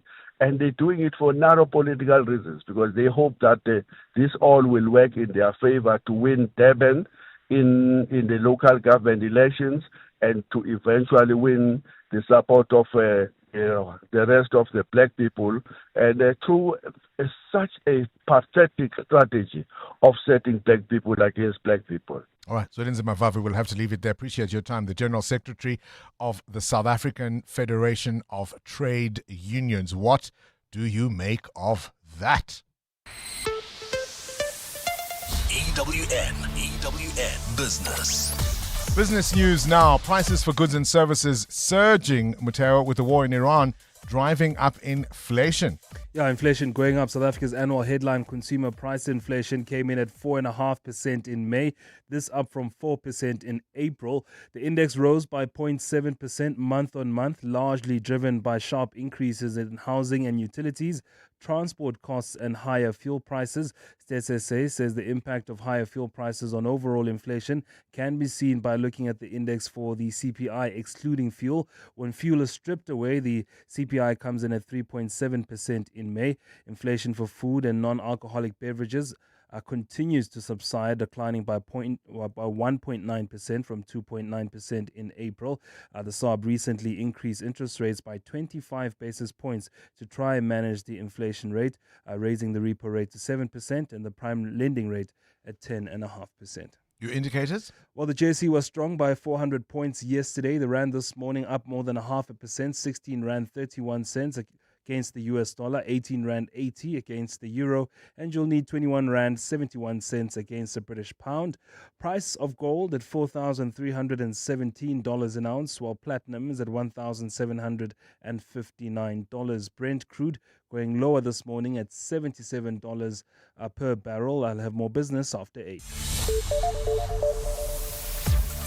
The season of protests. Sfiso Zulu, good morning. Thanks, Bongani. Good morning. This time in the Western Cape High Court, where it'll hear final arguments today in a legal battle between Cape Union Mart and the Palestinian Solidarity Campaign. And this is related to protests outside the retailer stores. Lawyers for the Palestinian Solidarity Campaign yesterday argued the retailer failed to meet the legal requirements for a final interdict. The applicants argue the business has been subjected to defamatory and accusations of funding genocide in Israel. Carlo Peterson reports. The Palestinian Solidarity Campaign's lawyer, advocate Ismail Jamie, told the court slogans used during the protests in question amount to protected political speech and hyperbole, not defamation. Jamie says the interdict, if granted, will silence lawful protest, adding there's no evidence the PSC caused harm for the court to grant a final interdict. Lawyers for the retailer argue its chairperson, Philip Kravitz, is falsely accused of funding genocide in Israel, which has harmed his reputation and dignity. Final arguments are set to be heard today. Carlo Peterson, Eyewitness News. Women and Men Against Child Abuse says another delay in the sentencing of convicted paedophile Ian Wes is causing further trauma for his victim. The Wynberg Regional Court yesterday postponed sentencing proceedings to next month after Wes' legal team required more time to get a private social worker's report. The defense was granted a similar postponement last month. Wes was convicted in March for assaulting a former pupil at Rondebosch Boys Primary School in 1988 while he was a teacher there. Tutuzelo Nene reports. Women and Men Against Child Abuse Director Miranda Jordan says another delay in the sentencing of Ian Wes is denying his victim long-awaited closure. It quite frankly feels torturous that we are sitting here month after month, year after year, waiting for Mr. Wes to eventually be sentenced. Jordan says the latest postponement has also deepened frustration among those following the case. Pre-sentencing arguments are expected to begin on July 15th. Dutuzelo Nene, Eyewitness News. Trade Union Federation COSATU has welcomed the saving of Tongat Hewlett after the Durban High Court allowed its business rescue practitioners to withdraw their liquidation application. This was filed earlier this year after the company's rescue plan stalled as a result of funding challenges.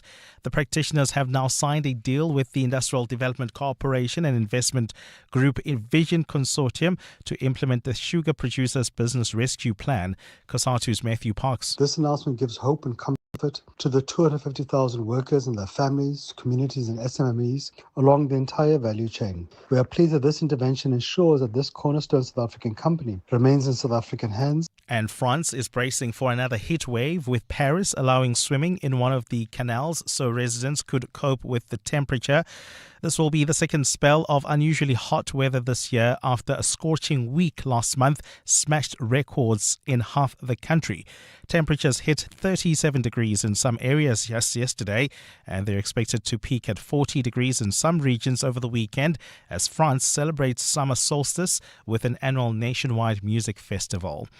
A partly cloudy day in store for Gauteng. The temperatures are at lows of 6 and 9 degrees, peaking at highs between 17 and 19.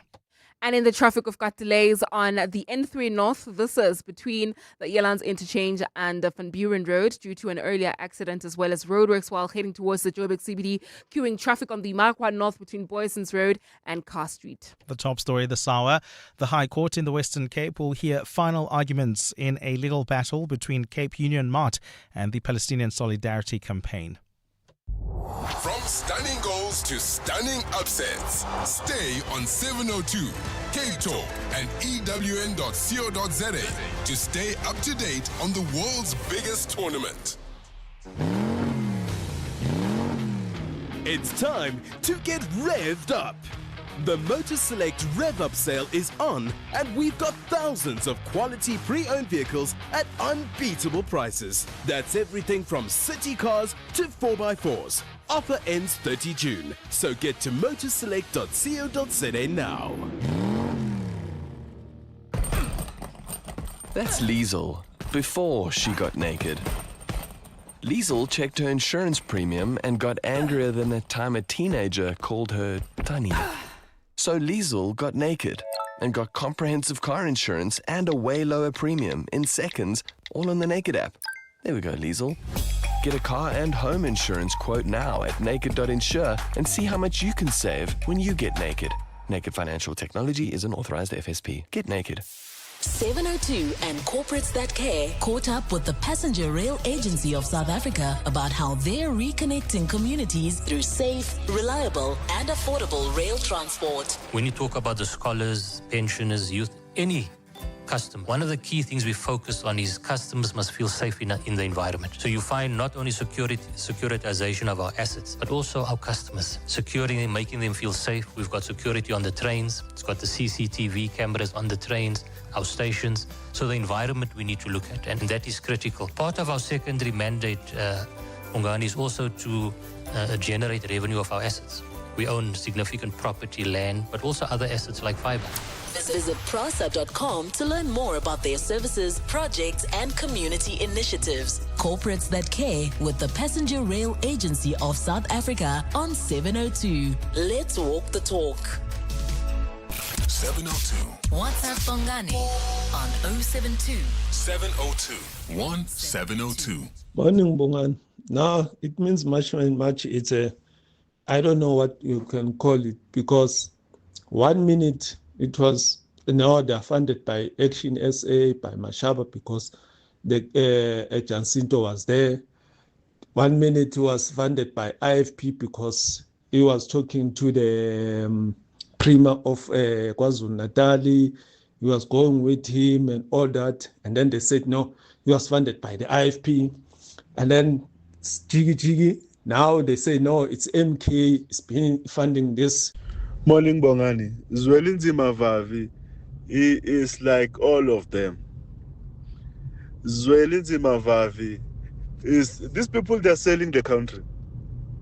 I'm telling you, Bongani.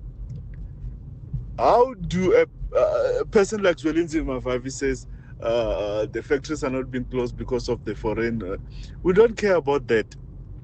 The fact is, if you are in a country illegally, it means that it's a crime. Again, the golden thread through everything is corruption. Government is an enabler, and they should be there to create an environment where jobs can be created.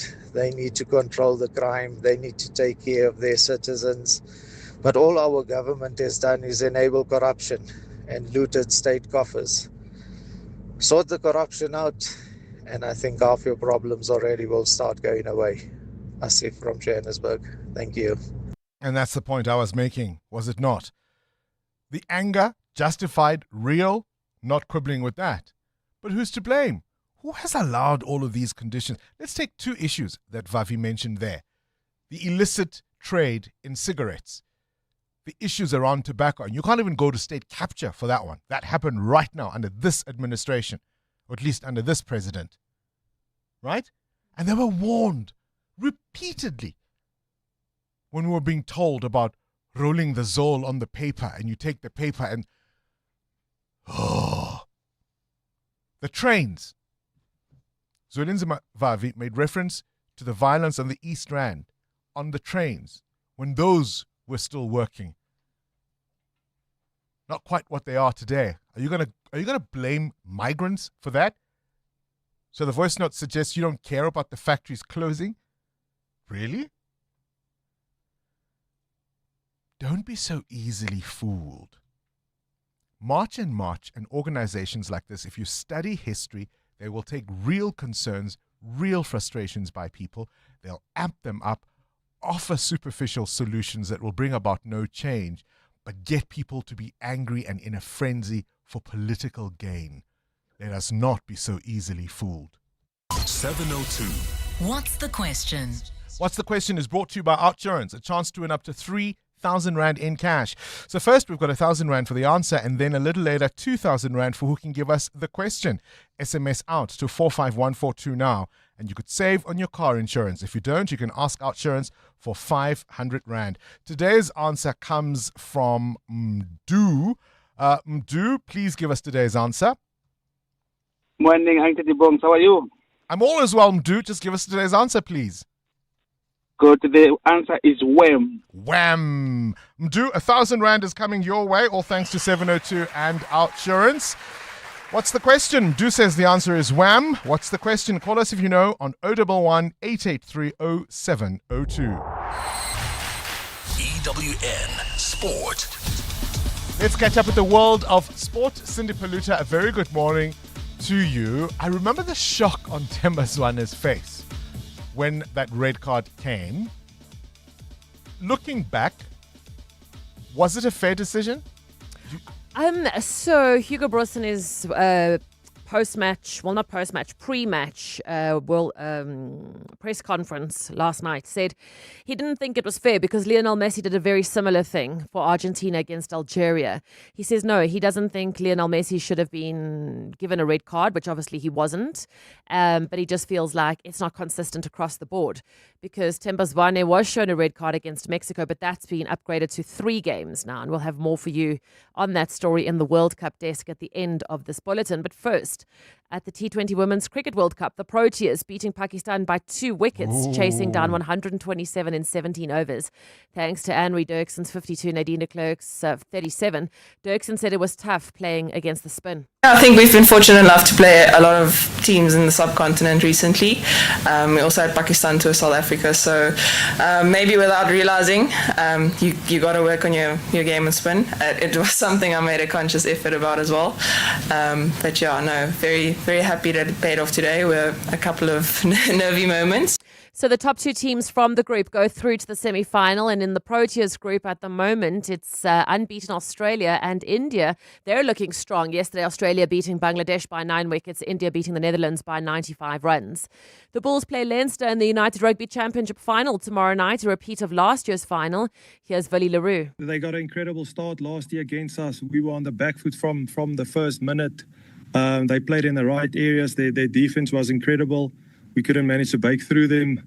They made it very tough for us last year. It's a new year. We're very excited for Friday, and we're looking forward to going up against a good quality side such as Leinster. Kickoff tomorrow night is 8:30. One of the favourite sides. The EWN World Cup Desk. The latest scores, the biggest stories, and the moments everyone's talking about. Getting ahead of myself in all the excitement. It is one of the favourite sides of the World Cup. Portugal were held 1-1 by DR Congo. Portugal had the lead in the opening 6 minutes through Neves before Wisa equalised just before half-time. Ronaldo's been criticised for a lacklustre performance, touching the ball only 25 times in the entire match. Portugal coach Roberto Martinez defended the decision to keep him on. It makes no sense to get the best goal scorer in world football out in a game that you need goals. I think what we needed is to add Gonçalo Ramos without making it in a way that it would become even more a difficult line. The experience of Cristiano in the box is important. The way that he attracts defenders is important. The way that we can use the space is important. And every player has a responsibility or a piece of quality on the pitch. And England beat Croatia 4-2. Kane with 2 goals as the sides were level at the break before Bellingham and Rashford scored. This morning, Ghana scored in the 95th minute to snatch a 1-0 win over Panama. Colombia beat World Cup debutant Uzbekistan 3-1.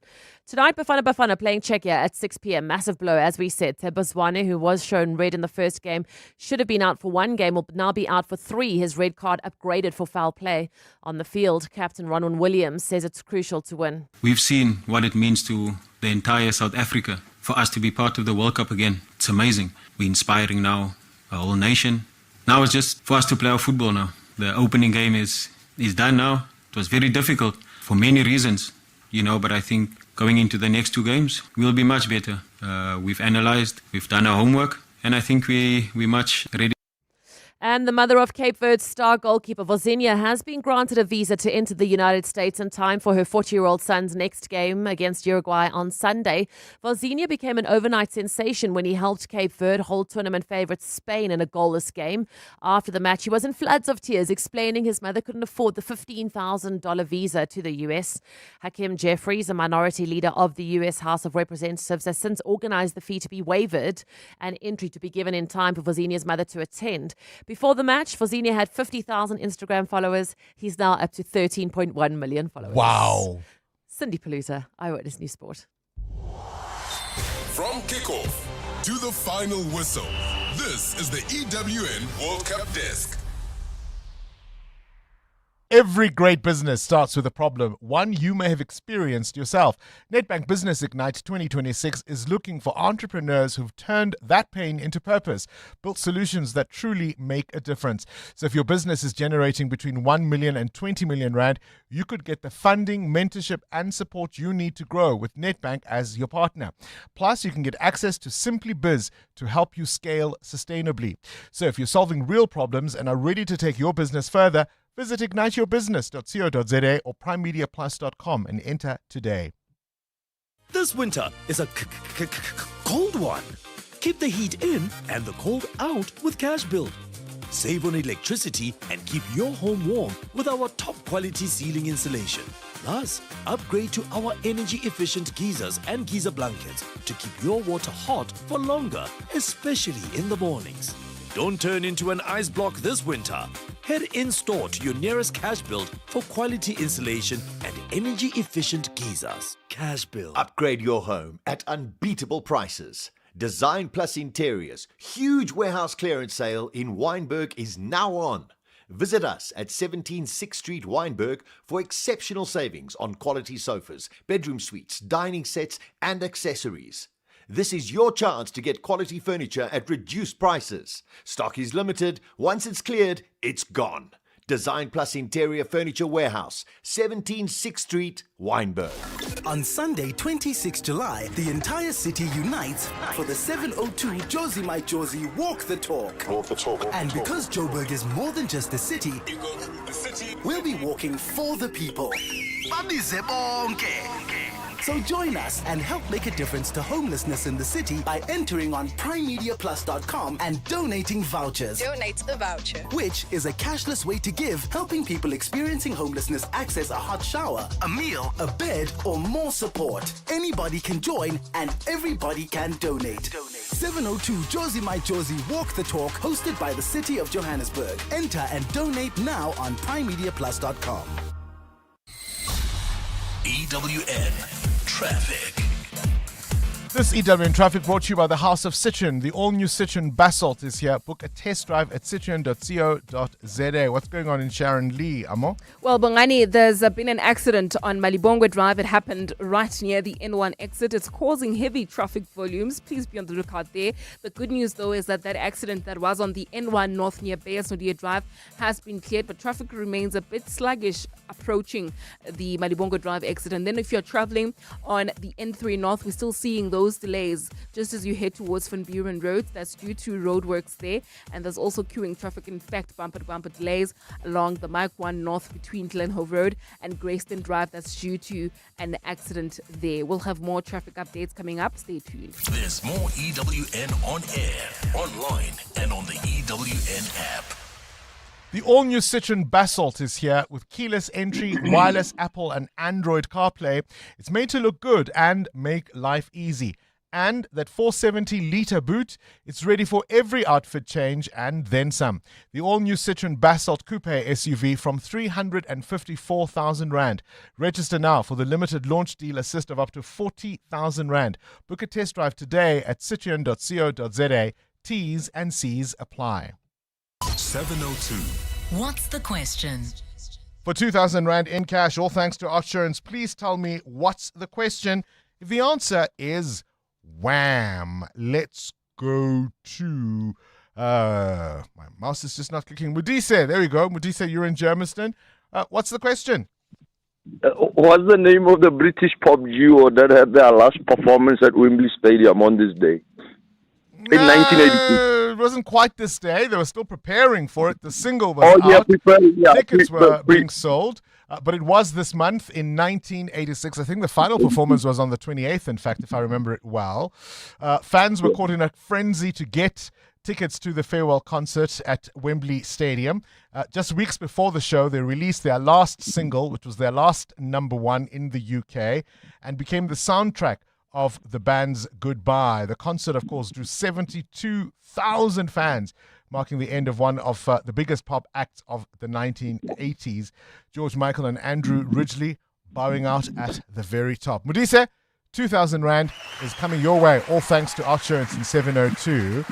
And we're going to play the song from the beginning. I want you to hear the piano entry and try and guess who might have been fiddling with the keys.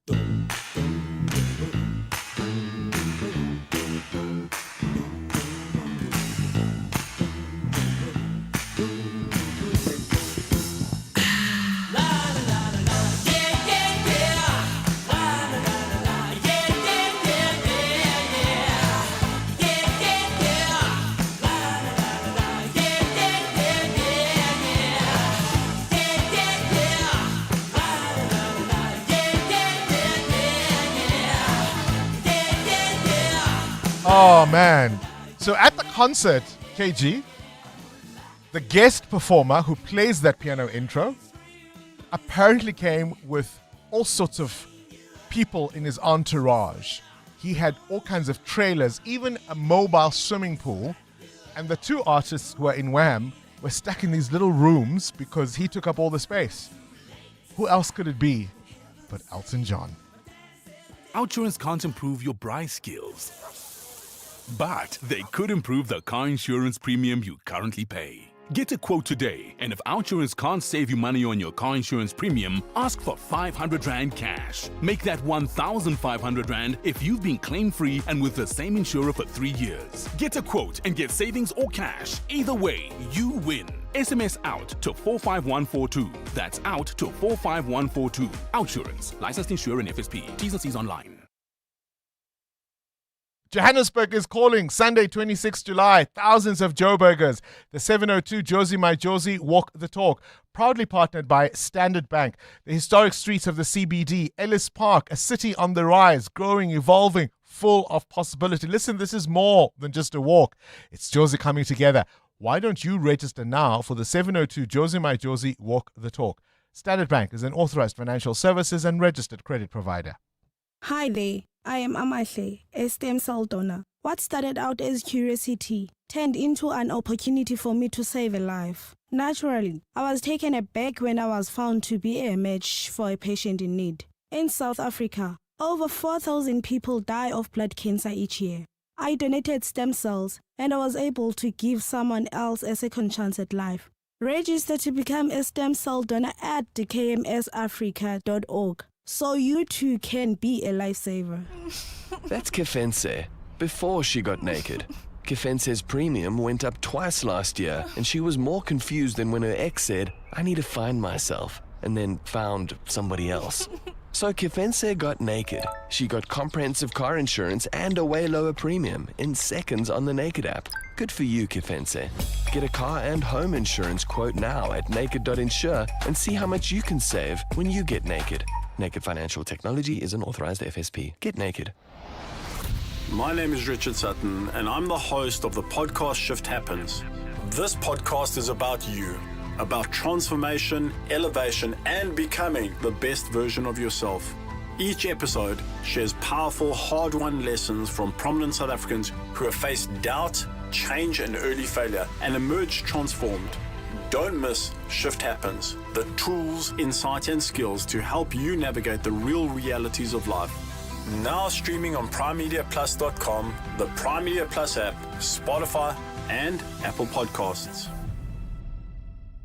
702 702. What's gone viral? with Kabazela. Let's catch up with the world of viral content. Kabazela. Good morning to you, Belle. I'm coming to you live from OR Tambo, so if it sounds a little bit strange this morning, that's why. Oh, what are you doing at OR Tambo? Off to another trip to go drink pink drinks with umbrellas. Yeah, and a mobile swimming pool. You know, us producers, we need mobile swimming pools when we go on outside broadcast. Stop it, Alston. Stop it. No, Alston. we got an outside broadcast this afternoon with Durban Tourism on the afternoon drive show with John. Of course you do. Tell us about the family WhatsApp group. Ooh, yeah. I mean, if you think about family WhatsApp groups, it may just be between you, your parents, and your siblings, or it could be with the whole extended family, aunts, uncles, granny, grandpa, cousins, the works, right? And I think maybe for most parts it's pretty calm, and you know, people will send pictures of their kids, lunch plans, whatever it may be. But maybe sometimes there could also be a little bit of drama and people leaving the group and fights, et cetera, et cetera. And then if you think about it, how many years you've had that group for, if you had to go back and read that conversation, would it be a good thing or a bad thing?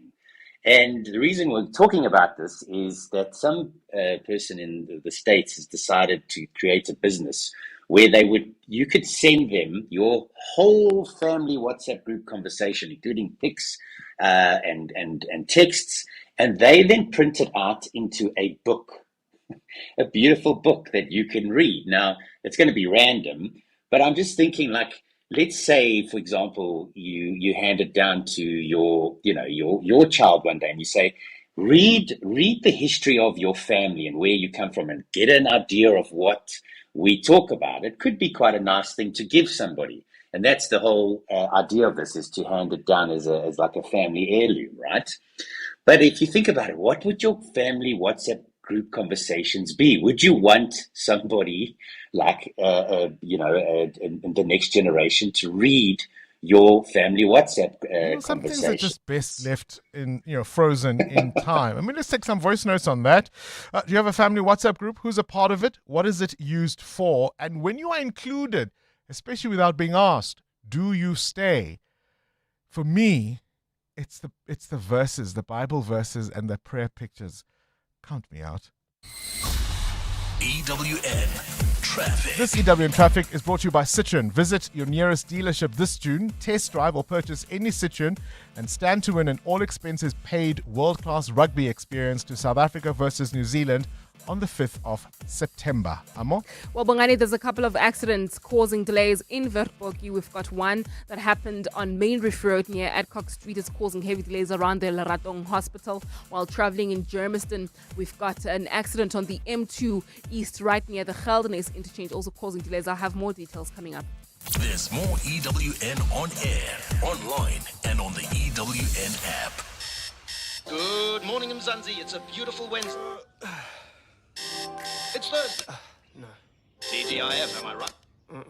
Citroen Super Saturday is back. Yes. Test drive or buy any Citroen and stand to win a world-class rugby experience. South Africa versus New Zealand, 5 September. Double your entries with the all-new Citroen Basalt from 354,900 Rand up to 40,000 Rand deal assist. Book at citroen.co.za. Runs till 30 June. T's and C's apply. Breakfast with Bongani Bingwa. Time for the latest eyewitness news. We've got a blue mascot in the house. If you're watching us on our YouTube feed, you might just see, and we'll give you a chance to win if you do. This is EWN. Parliament's impeachment committee is ready to get down to business from today, and Lebanon is still under attack while a peace deal agreement is in place. Good morning, I'm Sfiso Zulu. Parliament's impeachment committee is set to meet today to discuss President Cyril Ramaphosa's plans to interdict its proceedings pending a court review of a report that has triggered the inquiry. Ramaphosa served the application on Parliament on Friday, saying he will suffer irreparable harm if the committee launches an inquiry before the court has ruled on his application to set the 2022 report aside. Committee chairperson Makashule Gana says he's now taken legal advice and he's prepared to share this with the 31-member committee from today. Lindsay Dentlinker has more. Parliament's impeachment committee has only met once since its establishment to elect a chairperson. The committee was due to get down to discussions on its terms of reference and appointing an evidence leader next week, but the President's interdict application has now become its first order of business. Committee chairperson Makashule Gana explains the purpose of today's meeting. The impeachment committee will hold a meeting to receive a report from the Constitutional and Legal Services on the urgent court interdict by President Cyril Ramaphosa. Political parties have been putting pressure on Speaker Toko Didiza to oppose Ramaphosa's application, arguing that it's a delaying tactic. But in his application to the court, Ramaphosa argues that he will suffer considerable prejudice if his arguments on Parliament's Section 89 report are not considered before an inquiry begins. Lindsay Dentlinger, Eyewitness News, Parliament. A senior KwaZulu-Natal Hawks officer has apologized to the country for his actions in relation to the theft of drugs worth 200 million rand. Brigadier Campbell Newswa, the Hawks provincial commander for serious organized crime investigation, spent the day in the hot seat at the Matlanga Commission yesterday. He admitted to suggesting the Hawks office in Port Shepstone for the storage of the consignment of cocaine, which would later be stolen from the strong room. Newswa is currently on precautionary suspension for the poor storage of the drugs and the subsequent theft. Khomotso Modise reports. Brigadier Campbell Newswa had a tough time explaining his suggestion that the large consignment of cocaine seized during a bust should be kept at a Hawks office that was later broken into. The commissioners have also slammed Newswa for failing to act against his juniors who flouted procedure on how to handle crime scenes on the day of the drug bust. Commissioners, I can't change what has happened. Only thing I can say, I'm sorry to you and the nation. Not to me, to the nation. To the nation. Because these drugs end up in our communities, unfortunately. Yes. The Commission will continue hearing evidence on the 300 million rand Ayrton drug bust as a new witness takes the stand. Khomotso Modise, Eyewitness News. The IEC maintains that the 2024 elections were free, fair and credible as the MK party continues to question the legitimacy of the results. The Electoral Court heard arguments in the party's case against the IEC yesterday, alleging the elections were rigged. Former President Jacob Zuma's party says there was manipulation during vote counting when the results board experienced a technical glitch. Alfred Mushwana reports. While the IEC says its election results dashboard going blank was nothing more than a technical glitch, the MK party says this explanation is insufficient. The party argued in court that it cannot take the IEC's word as truth and would rather rope in an independent IT expert. The party has made an application for oral evidence, during which a witness will provide expert evidence on whether the glitch could have compromised the system. But IEC CEO Saima Mabolo maintains that the technical glitch didn't affect the results. No, look, credibility it's an important premium in the electoral process, which is why we've insisted that the matter be heard so that it can be determined judiciously on the basis of evidence. The Electoral Court has reserved judgment. Alpha Ramshwana, Eyewitness News, Johannesburg. And Israel has conducted more airstrikes in Lebanon despite a peace agreement between the US and Iran that includes the end of attacks in Lebanon. While violence has declined in Lebanon since a US-Iran agreement to end the Middle East war was announced on Monday, Israeli strikes on the south have still killed at least 5 people since the deal. The Iran-backed militant group Hezbollah drew Lebanon into the Middle East war in early March by firing rockets at Israel to avenge the killing of Iran's supreme leader in US-Israeli strikes. Iran's Foreign Minister Abbas Araghchi said this week that an end to the conflict would be incomplete without the withdrawal of Israeli forces from the territories it occupied in the war.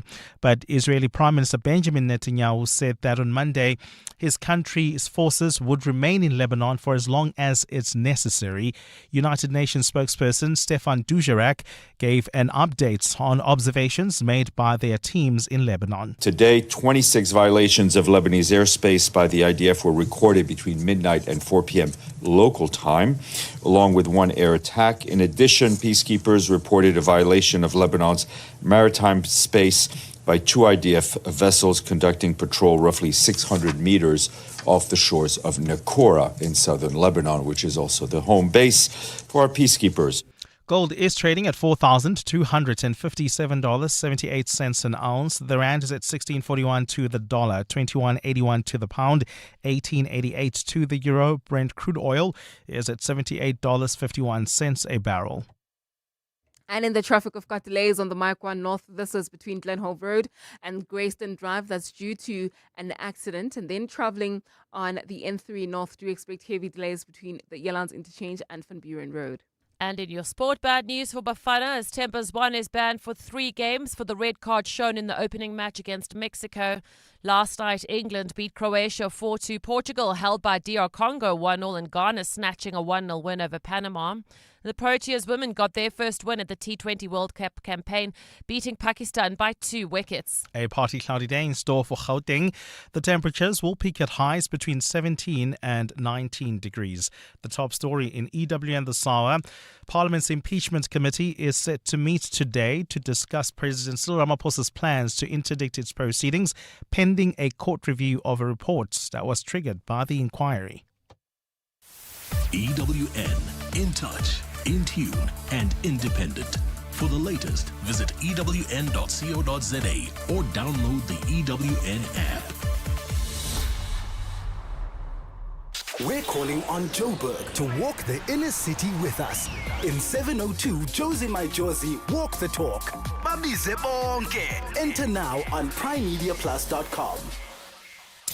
This is Breakfast with Bongani Bingwa on 702.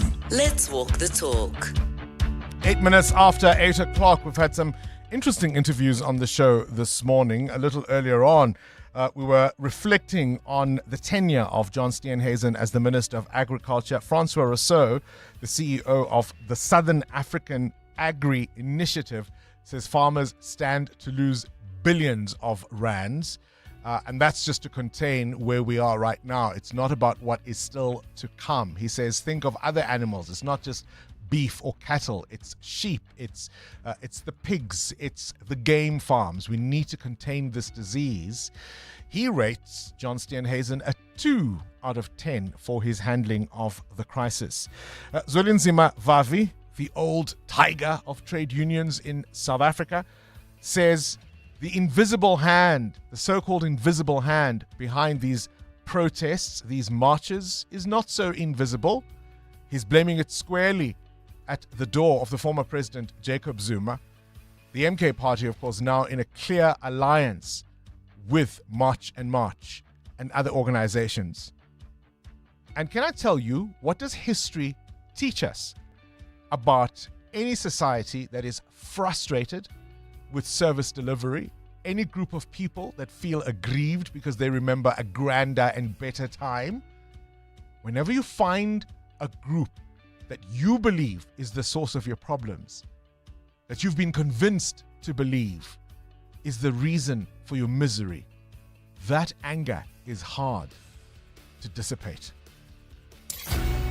This is Breakfast with Bongani Bingwa on 702. Let's walk the talk. And it's a lesson we have seen over and over and over and over again. I'll take you to the United States and the civil rights movement. What did many conservative white people in the southern states in the US believe about Martin Luther King Jr.? What did they believe about the Black Panther movement? And what did they try and do to fight civil rights? Go to Belfast in Northern Ireland today, quite apart from the royalist, loyalist versus Republican fight of yesteryear. The migrant issue in Northern Ireland, and indeed many European countries today. Who is to be blamed for their woes? Who is to be blamed for Trump's MAGA? Don't they look at Mexicans and other people from Central or Latin America as the source of their problems? Go to the 1930s Germany, once Hitler's rhetoric took hold. Who was to be blamed for the problems following the Weimar Republic? What are we seeing today? Again, I say, let's not be so easily fooled. Join us. Let's walk the talk. This is 702. Kamazela wants to know, who's in your family group? Do you like your family group? Was it formed around an event, around a person? And how do you feel when you get added to those family groups without being asked, without any prior discussion? And you just added. Do you stay? Or do you opt out? Press stop to opt out. For me, it's those messages with those animated cartoons and the hands that pray and the positive messages. And they don't have to be all faith-based, but I can't. They are so saccharine. Isn't that the word? You know what those take away from? They take away from actually sharing important messages, because every day, if those are the messages that come through, you will never realize when they're talking about something serious. But I have two groups. The one, oh my God, I really love it. It's my sisters and my sisters-in-law. We basically talk about our kids. We talk about any events we're planning. It just makes our lives very easy and coordinated, right? Yeah, and if we have a meeting or whatever, it will be coordinated like that. We will arrange, okay, guys, we are meeting at 2 p.m. Whoever's available, whoever's not available, please, we'll give you the notes after the meeting or whatever. It's the ones that the bigger family group, my goodness, Bongani, the chaos that goes there. Because that means if children become of age. So, for instance, if maybe your child was 10 when the group was formed and now they are like 13, 15, they can now come onto the group. So they have access to also talk. Also, it's the aunties who watch all sorts of conspiracy theories on YouTube. Muteo? Well, it's not the same with me. I think the most of the things that get discussed there is if there's any achievement from any of the young people in the family, they'll say, Uspan Bani now has a scroll for this, and then we'd celebrate them, but also just the announcement of family things. I think I would be irritated if they were posting Happy Sunday messages, and I wouldn't know. Let's talk. We're listening. Goeiemorgen, Bongani. Flores here from a beautiful Western Cape. Yes, it's all about Bafana tonight. Let me tell you, besides the formation and our attacking play that we should really put on display tonight, the lady referee, I hope that's not going to play in the boys' mind. It's going to be the first time this tournament that a woman is going to take charge of a match. But I just hope that the boys will keep their calm. Have a good show. Bye-bye. Morning, Bongs. So we na social media. Why can't they focus on the task that is in front of them? Focus on what's there, play football, leave the social media. Just ignore it. Kanti, how else do we need to tell these guys to focus? Kanti yini enzima ukuthi akhohlwe nje kancane nje ngokuthi Instagram ithini naye, ama-Twitter bathini naye. You must just focus and try to get us the results. We played you a clip earlier, of course, of Bafana captain Ronwen Williams talking about how stinging some of the criticism after that initial loss, that first game, after they lost on social media. So I suppose that's what that voice note is referring to. Why they're on their phones when they ought to be training. I think it's only human. I think when you've messed up, you want to know how much people really, really are upset or emotional about them. I think it's only human. I would. If you have a loved one, a significant other, they should probably tell you not to. But I would look. I'd want to know. So that you can do better next time? No, I just want to know. Are you doing that so that you can... I've messed up in front of the country. I want to know. How does that affect your game? We'll find out tonight, won't we? We'll find out tonight. I mean, how many men referee women's games? Right? Should it be so novel that there might be a female referee in a men's game? I don't think so. EWN Traffic. This EWN Traffic is brought to you by Outsurance. SMS out to 45142 now, and you could save on your car insurance. If you don't, ask them for 500 Rand. Amo? Well, Bongani, we've got delays on Kempton Park along the R21. This is just as you approach OR Tambo Airport. Please be on the lookout there. There's also queuing traffic reported on the N12 and the R24 West. Peak time delays here between Edenville Road and the Kilulis interchange. That accident that was near the Grayston Drive off-ramp has been cleared on the Mike 1 North, but we still have got delays coming out of Halton Drive, so please approach with care. More updates coming up. Stay tuned. There's more EWN on air, online, and on the EWN app. Seeing the Outsurance pointsman on your route is like the feeling you get when you walk into your very own surprise party. It just makes you feel good. The Outsurance pointsmen are traffic heroes, easing congestion and helping everyone get to where they need to be quickly and safely, and they've done it for the last 20 years. Just another way you always get something out, in proud partnership with 702. Outsurance is a licensed insurer and FSP. The Midday Report. Weekdays, 12 to 1. What if he doesn't agree with Jordan Hill-Lewis? Well, then we'll see a very big clash, and there will have to be deliberations between the parties that close the balance again between the clause in the Constitution that says that the President is ultimately his decision who serves in power. Believes anything the President doesn't agree with. I'm sure there will be consultations and attempts to agreement. Professor Susan Boyson. The Midday Report with Mandy Wiener. 12 to 1 on 702. 702. Are you ready to let go of your ride? We Buy Cars makes it easy, even enjoyable to part ways with your vehicle. Simply complete their form on webuycars.co.za and they'll handle the rest. Looking to upgrade your car with over 12,000 vehicles for sale? You're certainly spoiled for choice. Visit webuycars.co.za today. When you can see what others don't, you can do what others can't. Nedbank is more than just a bank. We're a growth partner because we understand that real success happens when you're looking ahead, spotting opportunities others miss, and planning for tomorrow, today. Think bigger. Think Nedbank Commercial Banking. See money differently. Nedbank. We're licensed FSP and registered credit provider. T's and C's apply. It's that time of the year. Sore throats, congestion, wet and dry coughs, pain and fever. For trusted relief for you and your family, ask your pharmacist to recommend a winter survival pack from the Adcock Ingram OTC range. With products like Medikil A, Expigen, Corenza Parac, Adco Napamol, Dialint Junior and more, we have you covered this winter.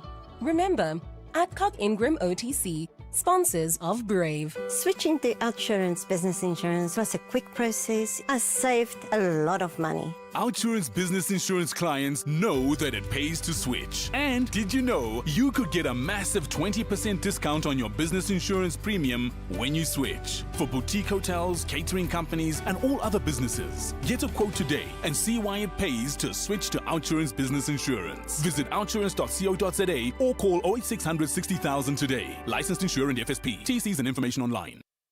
Every small business that dares to disrupt the industry deserves a shot at leveling up. Thanks to Nedbank Business Ignite on 702. Well, this year's Nedbank Business Ignite with 702, recognizing, rewarding those small businesses solving real problems because they've lived them. We've been meeting our finalists. Up for grabs, of course, is 200,000 Rand in cash, mentorship, national exposure, and support beyond banking with Simply Biz. Today, we're talking about the Web Group and Solomon Mulife. It's all about agriculture and scaling up. As always, we've got our business mentor, Tuli Makubane, the founder and director of Mint Fresh Technology Solutions. Tuli, always a pleasure to have you in the studio with us. The Web Group, of course, are all about agriculture. What made this business stand out? Good morning, Bongani, and good morning to the listeners. I think there are a lot of small businesses or small farmers that are involved in agriculture. And what I liked about these guys is the fact that they're an aggregator. We always talk about the importance of collaborating as small businesses. So this is what they've done. They've developed a model where small farmers can actually bring their goods together and have scale and be able to supply bigger companies in the industry at wide. And they do both, crops and also livestock. All right, Yes. so they've made the circle bigger, have they? Definitely. Solomon Molefe is, of course, the brains behind the Web Group and is with us in the studio. Solomon, welcome to 702 Breakfast. Congratulations for being a finalist so far. As I always ask, what problem were you seeking to solve? Most of us as emerging farmers lack access to market. And we as the Web Group under Green Harvest, we have ensured now that we consolidate and begin to say how best can we ensure that small farmers begin to be active participants within a competitive agri space. And we've chosen two commodity groups, i.e. vegetable production and livestock. With livestock, it's cattle and poultry. And those are critical because they are in demand. And you will note on our website, we talk about a demand-led strategy when it comes to agriculture. You've got an online market. We do have both online market and we do have also signed off-take agreements with different retailers and, of course, the Johannesburg Fresh Produce Market. I mean, the scale of this thing is quite impressive. You supply, 25,000 chickens around every month? Correct. And we would not have been able to do that if we were not effectively and very deliberate in terms of how we source our network farmers. Of course, we also have our own farm where we do primary production, but what is critical and what enables the chain was the network of farmers that are able to scale us up. How encouraging is it for a small farmer to see their produce at a local, well-known retailer? Look, it is both pride and joy. As I've indicated to you earlier, not a lot of us as emerging farmers are able to reach commercial level. However, once we were able to come together, we were then able to aggregate and really now begin to exponentially see growth within that sector. Tuli, I love that because it's not just about, Solomon's solution for his business, but he's saying, let's make the circle bigger. Most definitely. And I was just thinking an interesting fact that I didn't mention earlier. Solomon attended a training we did in Sasolburg, I think in 2018. Yeah. So he's also a product of one of our programs. So very that's proud absolutely fantastic. to see how far they've come. So and aggregation is definitely the future when it comes to certain commodities. Agriculture being one. I think another sector that is, dying for aggregation is construction. And I haven't really seen that. And there's something else that I've seen a small group of people trying to put together. And that's the only way that these emerging farmers and other smaller companies are going to be able to compete competitively with larger entities in the industry. Indeed. Lift as you rise, as they say. Congratulations to the Web Group, another finalist in the 702 Nedbank Business Ignite. 702. The Worldview. News from elsewhere in the world. It's all we've been speaking about all week, John Anderley. This deal between the US and Iran, even though the fighting continues in southern Lebanon. Yeah, I mean, it just shows how shaky the deal is, but it does feel like a definitive moment after talking about this all week. The United States and Iran have now signed this agreement aimed at ending the war, and Pakistan says the deal will come into effect immediately. The Pakistani Prime Minister Shehbaz Sharif says Iran will instantly reopen the Strait of Hormuz and the US blockade of Iranian ports will end. The 14-point framework includes an end to fighting on all fronts. And according to Washington, there's also a commitment by Tehran not to develop nuclear weapons. Iran's top negotiator, Mohammad Bagher Ghalibaf, told state media that his distrust of the US remains, and Tehran's finger was, as he put it, on the trigger. So it's a fragile deal, to say the very least. It does leave open the possibility that after an initial 60 days, Iran could negotiate a toll on shipping through the Strait of Hormuz. Speaking at the closing news conference at the G7 summit in France, Donald Trump called this memorandum of understanding historic, but he also warned that the US military could resume bombing Iran if a broader deal isn't struck within 60 days. And he hasn't got everyone on his side at home either. Back in the United States, there have been critical voices from some Republican senators. One of President Trump's closest allies, Lindsey Graham, described the deal as awful. And Bill Cassidy pointed out that Iran's nuclear ambitions had not been curbed. And he called it the worst foreign policy blunder in decades. Yeah, I mean, it's extraordinary to think that in some senses, I mean, the deal negotiated under the former President Obama was a multi-page document, over 1,000 pages, and negotiated with allies. And it seems to me this one-pager leaves Iran in a better position than they were in before all of this started. John, let's talk about raids carried out in Germany. This is to deal with gangs smuggling migrants across the English Channel. Yeah, it's a huge problem, has been for many years, and particularly in the summer months when the weather is better for channel crossings. There has been increased cooperation between France and the UK, but also Germany involved in this now. And we've got details of a series of raids that were carried out in Germany last month, and they seized thousands of items that are used in small boat crossings: dinghies, engines, pumps, and life jackets. The British National Crime Agency says some of the equipment was packed up in kits, all ready to be delivered on demand to the French coast, because it really is quite a lucrative industry, illegal industry, obviously, of people smuggling across the channel. They're hoping that this equipment would have actually stopped the crossings of more than 2,000 people.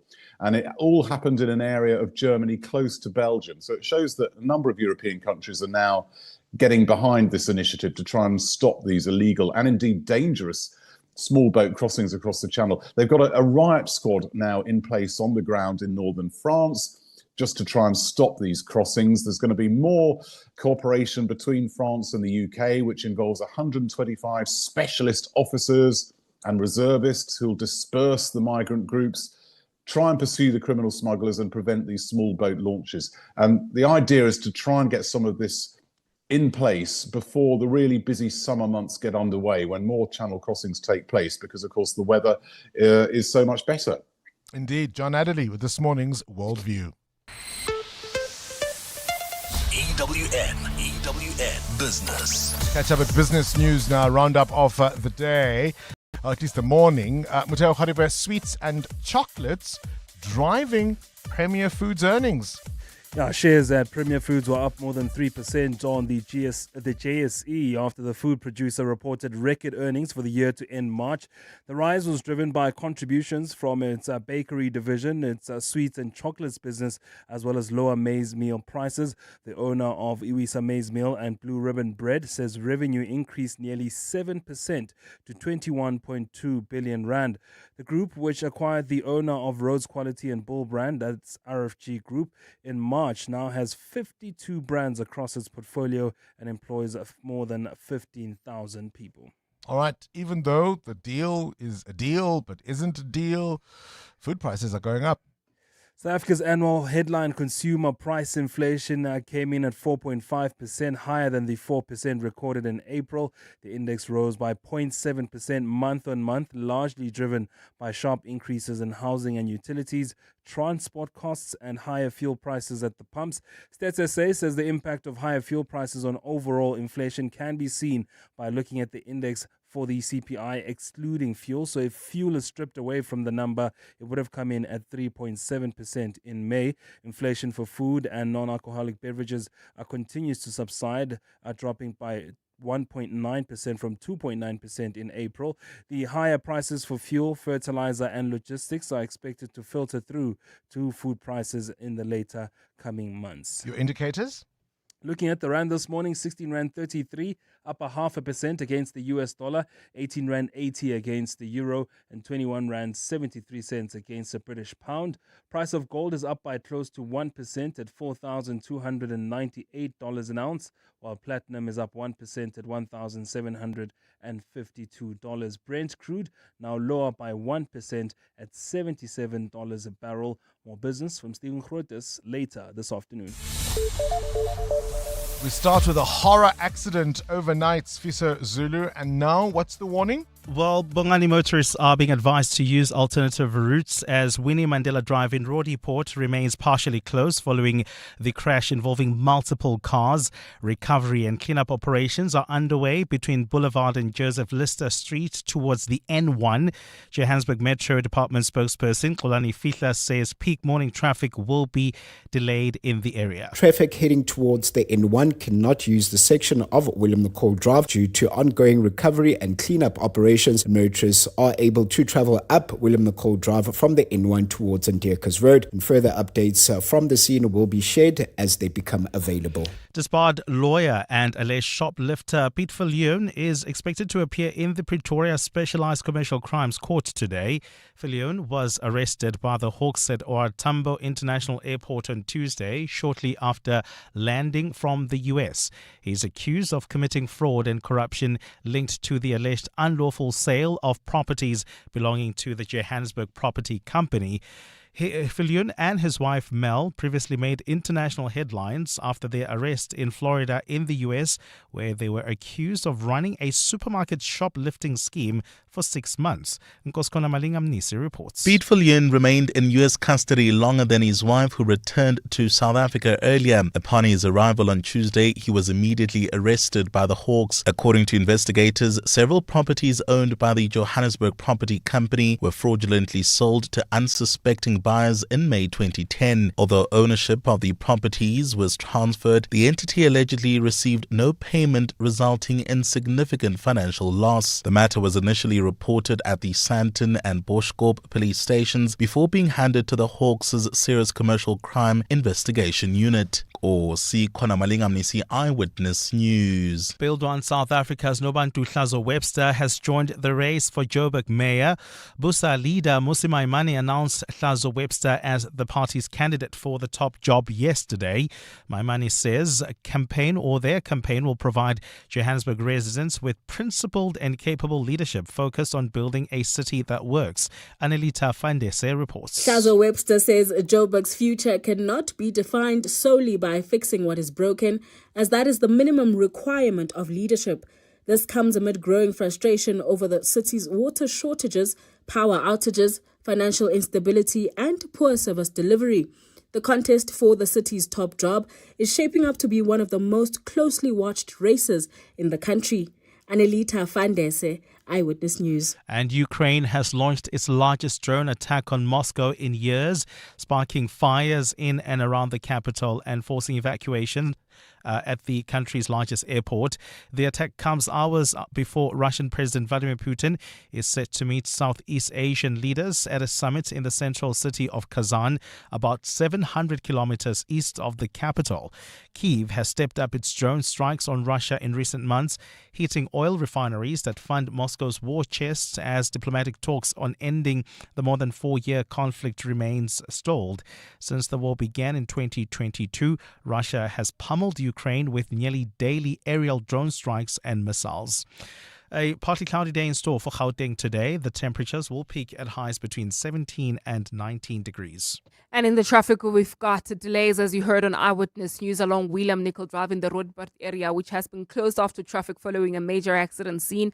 Please try to avoid this route, especially if you're heading towards the N1. Try to use Ondekos Road as well as Albertina Sisulu Road. The top story this hour, motorists are being advised to use alternative routes as Winnie Mandela Drive in Roodepoort remains partially closed following a crash involving multiple cars. Whether it is a CCMA referral, problems with a mechanic, unfair blacklisting, or an uncontested divorce, Clientele Legal offers professional legal services to all South Africans. Our plans are affordable, and you receive up to 745,000 rand worth of legal services per year. We cover civil, criminal, and labor-related matters.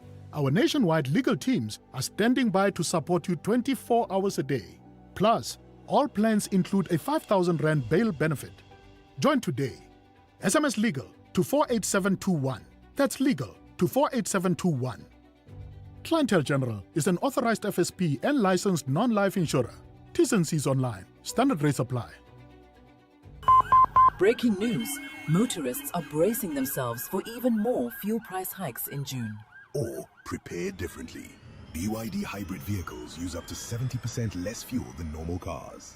And BYD fully electric vehicles, no fuel at all. Test drive the brand new BYD Atto 2 DMI plug-in hybrid this June and kiss rising fuel prices goodbye forever. Visit byd.coza or your nearest dealership. BYD, build your dreams. Let's count backward. 5. Insurance. 4. Pineapple. 3. Insurance. 2. Pineapple. 1. You're under. Pineapple FSP 48650 is underwritten by Omart Insure Limited, a licensed non-life insurer and authorized FSP. 702. WhatsApp Bongani on 072 702 1702. Morning, Bongani. Morning, South Africa. Kensani here from Rustenburg. Oh, I realized I'm old when one day I opened my phone book and I realized that most of the people in the phone book have passed on. And I said, wow, I couldn't believe it. Anyway, thank you, bye. Yeah, Bongani and 702 land. It struck me about 3 years ago that I realized I am now as old as my father-in-law was when I started dating his daughter. And if I look back at that time and how old this oom was, yeah, I am now that oom from Rustenburg. Thank you, Thank you, We're talking about not so much being old or older. I mean, I suppose, it probably goes there in some ways. But have you had a moment lately where you've just realized time has passed, right? I was talking earlier about remembering Wham's The Final, when they were breaking up, no more George Michael and Andrew Ridgeley, and they had this concert at Wembley Stadium, 72,000 people. They'd released The Edge of Heaven as their final single. It was also the same year Johannesburg was celebrating its centenary. And for me to understand that that was 40 years ago, in 1986, where has the time gone? EWN Sport. I also, Cindy Paluta, remember the very first World Cup I paid some attention to. I remember the Hand of God moment and Maradona and that controversy, but I was too young. I didn't really watch it on TV. It was something that I read about perhaps later on in life. But I remember 1990, right? I remember that World Cup. I think Cameroon were the big African stars in that tournament with Roger Miller and others. I certainly remember 1994, the first time it was in the US, since I was around. But where's the time gone? Right? Somebody asked me the other day if my matric certificate was handwritten. I matriculated in 96 and they were like, do you still have your matric certificate? I said, yes, because it was a conversation about have you ever been asked for it? Was it printed? Oh, come on. Oh, Did you have computers in those days? Oh, come on. To give you context, I remember in 1998, the first time I noticed Thierry Henry, and he was just this little thing, this skinny little thing. Now he's almost like the old man of football. Yeah.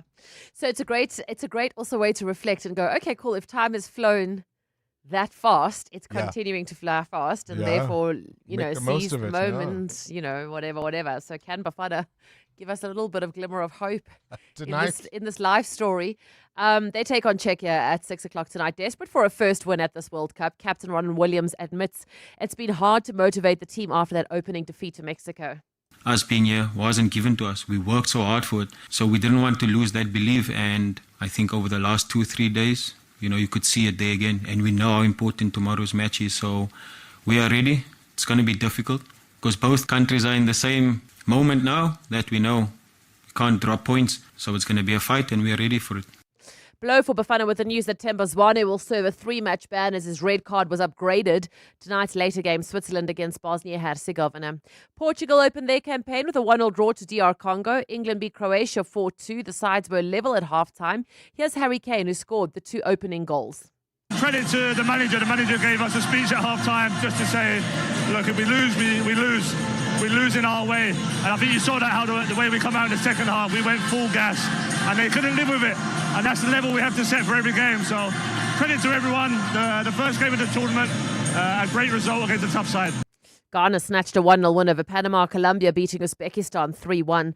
Proteas women beat Pakistan by 2 wickets at the T20 Cricket World Cup. Dirkson's 52 and de Klerk's 37 helped the side to fight to the win with 3 overs to spare. Here's player of the match, Dirkson. I say to the team, I'm probably going to die 30 years before I should, because we have a knack of doing this. I think the main thing is that we ended up on the right side. We've done it a couple of times in World Cups now, so credit to the team, credit to the people coming in and pulling that game through for us, because I think at one stage that odds were probably stacked against us a little. In the same group, wins for Australia and India over Bangladesh and Netherlands. The Bulls play Leinster in the United Rugby Championship final tomorrow night, a repeat of last year's final. Here's Willie LaRue. Yeah, they've got incredible players in the back line. We as a squad, as a backs, are looking forward to up for that challenge. You know how finals go these days. We will have to wait and see how the entertainment will be on Friday night. And golf's third major of the year, the US Open, starts today. World number 1 Scotty Scheffler, who won the PGA Championship and the Open Championship last year, still going for that career Grand Slam. Cindy Paluta, Eyewitness News Sport. You feel it long before it hits, the rumble of something big. That's 10Bet, where the stakes rise and every online game hits like lightning. Deposit 50 Rand or more and get the welcome offer package of up to 5,000 Rand. Join now at 10bet.co.za. 10Bet is a licensed betting operator and supports responsible gambling. No persons under the age of 18 shall be permitted to bet. Betting can be addictive. Winners know when to stop. South African Responsible Gambling Foundation toll-free counselling line 0800 006 008 or WhatsApp help to 076 675 0710. OUTsurance knows insurance isn't tested on promises. It's tested when it's time to claim. The Ombudsman, an independent body that rules on complaints, confirmed in their 2025 annual report that OUTsurance had the lowest overturned ratio of complaints received. The question is, are you with the insurer that treats their clients the fairest? OUTsurance delivers when it's time to claim, so why don't you switch for peace of mind? Call 08600 60,000 or visit outsurance.co.za today. OUTsurance is a licensed insurer and FSP.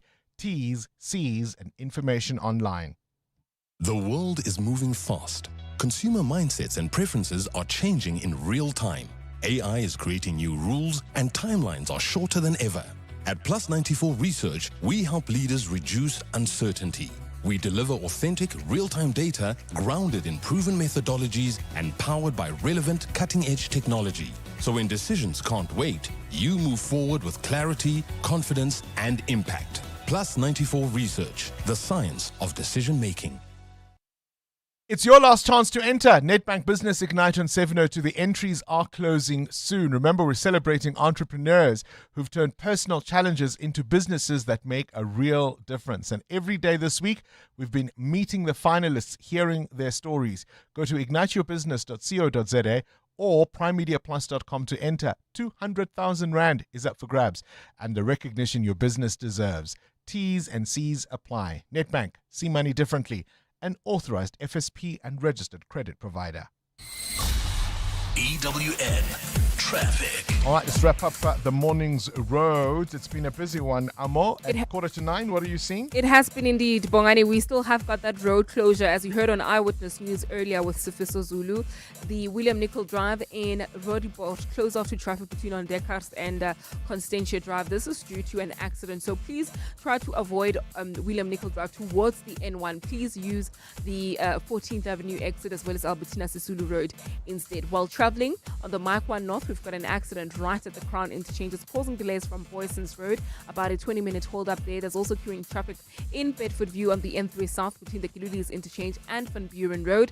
That's due to roadworks. And then, of course, if you're heading towards Sandton, there's queuing traffic on the M1 South. This is between the Baklu interchange and Grayston Drive. This is due to peak time delays there, so please be patient on the route. I'll have more updates at the top of the hour. There's more EWN on air, online, and on the EWN app. 702 Josie, my Josie, Walk the Talk is calling on you to walk with the people, for the people, Sunday, 26th July. But if you want a taste of what the Walk the Talk will be like, well, this Sunday, Josie, my Josie is having another Main Street Sundays, taking over Marshalltown, flipping the script on how Josie moves. So it's one whole street in the heart of the city, close to cars, just people, vibes, and that Main Street magic. 702 Soulful Sunday with Kenny and Pushaza. They'll also be there, broadcasting live from Main Street Sundays from 10 a.m. to 5 p.m. Go to josiemyjosie.com for all the details and to grab your free ticket. Just show the city what happens when the streets belong to the people. In today's top stories: trade tariffs, droughts, housing crisis, the Middle East, AI, fuel crisis, hunger crisis. Current affairs affect your financial future. Unpredictable times call for a disciplined financial partner you can trust to deliver real value consistently. Reliable, trusted. Whatever hits the headlines, it's what makes us proudly predictable. Visit psg.co.za. Affiliates of PSG Financial Services, a licensed controlling company, are authorized financial services providers. We asked rugby legend Francois Steyn what he thinks of the all-new Toyota BZ4X. France, would you say the BZ4X is a rugged all-wheel drive SUV? Yeah. Cool. Was the acceleration and handling good? Yeah. All right. So you think the BZ4X can handle South Africa? Wat dink jy? Well, there you have it. The all-new Toyota BZ4X, an all-wheel drive battery electric SUV made to handle South Africa. The BZ4X, it just got real. Coming up on the Clement Manyatela Show on 702. Between 9 and 12, of course, is the Clement Manyatela Show. Clement out for the morning. But Thabo Shalamashau returns to the hot seat. Thabo, it's been a fiery morning so far. It has. I've been listening and I loved your interview with the old tiger. Vavi. It's now going to be called that. I mean, there's been a lot of reaction. Yeah. People are very, very angry at the idea that we are calling, or I'm calling, March and March a vigilante group. They're upset with my insinuation that this is ethno-Zulu mobilization. It is. And that we've seen this movie before. No, it is. And I'm happy to join you in that band, Bongani, of being hated. It is. That's what it is. The war cries that they sing, the chanting that they do, the regalia. It's very clear. And they're using this very emotive issue to mobilize society, unemployed youth, people living in the periphery of the economy, and trying to blame the migrants for this matter. And we're not saying this is not a valid issue. It is. But as you've rightly said, it is misplaced. The anger is misplaced. The anger is valid, but misplaced on the migrants. There's a government right there that is responsible for all these things. We don't see them marching to the governments. We don't see them marching to companies. We don't see them marching in Bedford View, where there are other immigrants, illegal, from Eastern Europe. We don't see any of that. I remember interviewing, Vladimir Radovan Krejcir. Yes. And his whole operation, and they had a well-known spot. Yeah. At the harbour The Arbor Cafe, as he would call it. Yeah. The Arbor. Yeah. All right, what's on the show this morning? Coming up on the show this morning, 10 to 11 o'clock, hanging out feature. We are speaking to Wayne Duvenage. You'd know him very well from Outer. And we'll chill out with him and play some of his songs, of course, here and there, and have a good discussion. From 11, we're having this heated discussion following on your footsteps, Bongles. It's a dialogue. We'll look at how migration and vigilantism is a crisis of governance between 11 and 12 o'clock. But on the open line, we are looking at the President Impeachment Committee meeting set this morning, or is sitting this morning, and the President is saying, hold on, hang 10, because this matter is in the courts. Wait first for the courts to conclude, and then we can take it forward. Because if you sit and go ahead with this process, it may have irreparable harm on my office and my person. So we will ask you. And of course, on the open line, Bafana, are they going to do it today, or will they come home? All that and more between 9 and 12. We'll be watching at 6 o'clock, won't we? The Clement Manyatela Show between 9 and 12. Johannesburg Water has completed the new Brixton Reservoir, water tower and pump station, strengthening water supply across the city. The upgrade improves storage capacity, system stability and distribution reliability. Areas benefiting include Brixton, Crosby, Hurst Hill, Sophiatown, Coronationville, Westbury, Auckland Park and Mayfair, along with major institutions like Rahima Musa Hospital, Helen Joseph Hospital, and the University of Johannesburg. This forms part of Johannesburg Water's ongoing investment in resilient infrastructure. Brought to you by Johannesburg Water. You know when your people are giving their best, not because they're pushed or pressured, but because they feel supported. And support is making sure they're covered. So if something happens, they can get the care they need. FlexiCare Health Insurance makes it simple for every business to protect their people with affordable health cover. You care, we cover. For a tailored FlexiCare quote, speak to your financial advisor today. FlexiCare is underwritten by ANG, a licensed non-life insurer and FSP, and administered by Discovery Health, a licensed FSP. Akwele is excited to be the official hydration partner of the 702 Jozi My Jozi Walk the Talk. This is for the third year running, keeping every participant refreshed, energized and ready to go the distance. So whether you still prefer still or sparkling, flavored or sports drinks, Akwele offers a wide variety of options for refreshment, making it easy for everyone to find something they enjoy on race day and beyond. Now, adding to that excitement, Akwele is adding a new Mzansi mango flavor as a permanent addition to the range. So South Africans voted for the flavor they would like to have next, and it was a clear winner, mango. From being a limited edition, it's now here to stay, bringing a vibrant, refreshingly local taste to the range from Mzansi to love. So what's going on? There's people coming into the studio. Wait a minute, what's going on? What on earth? Yeah. Look at all of that. Somebody stuck through the door. We've been promising you, he's blue, he's bold, he is the new Akwele Berry Blue mascot. And he hasn't tried to fit through the door before, has he? He's walking into the studio right now. So you're watching us on YouTube. You can see all of this madness unfolding. You'll spot him, of course, at the 702 Walk the Talk.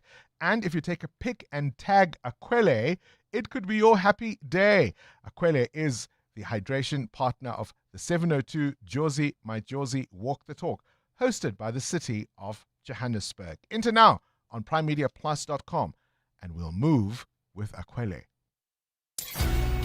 This is Breakfast with Bongani Bingwa on 702. Let's walk the talk.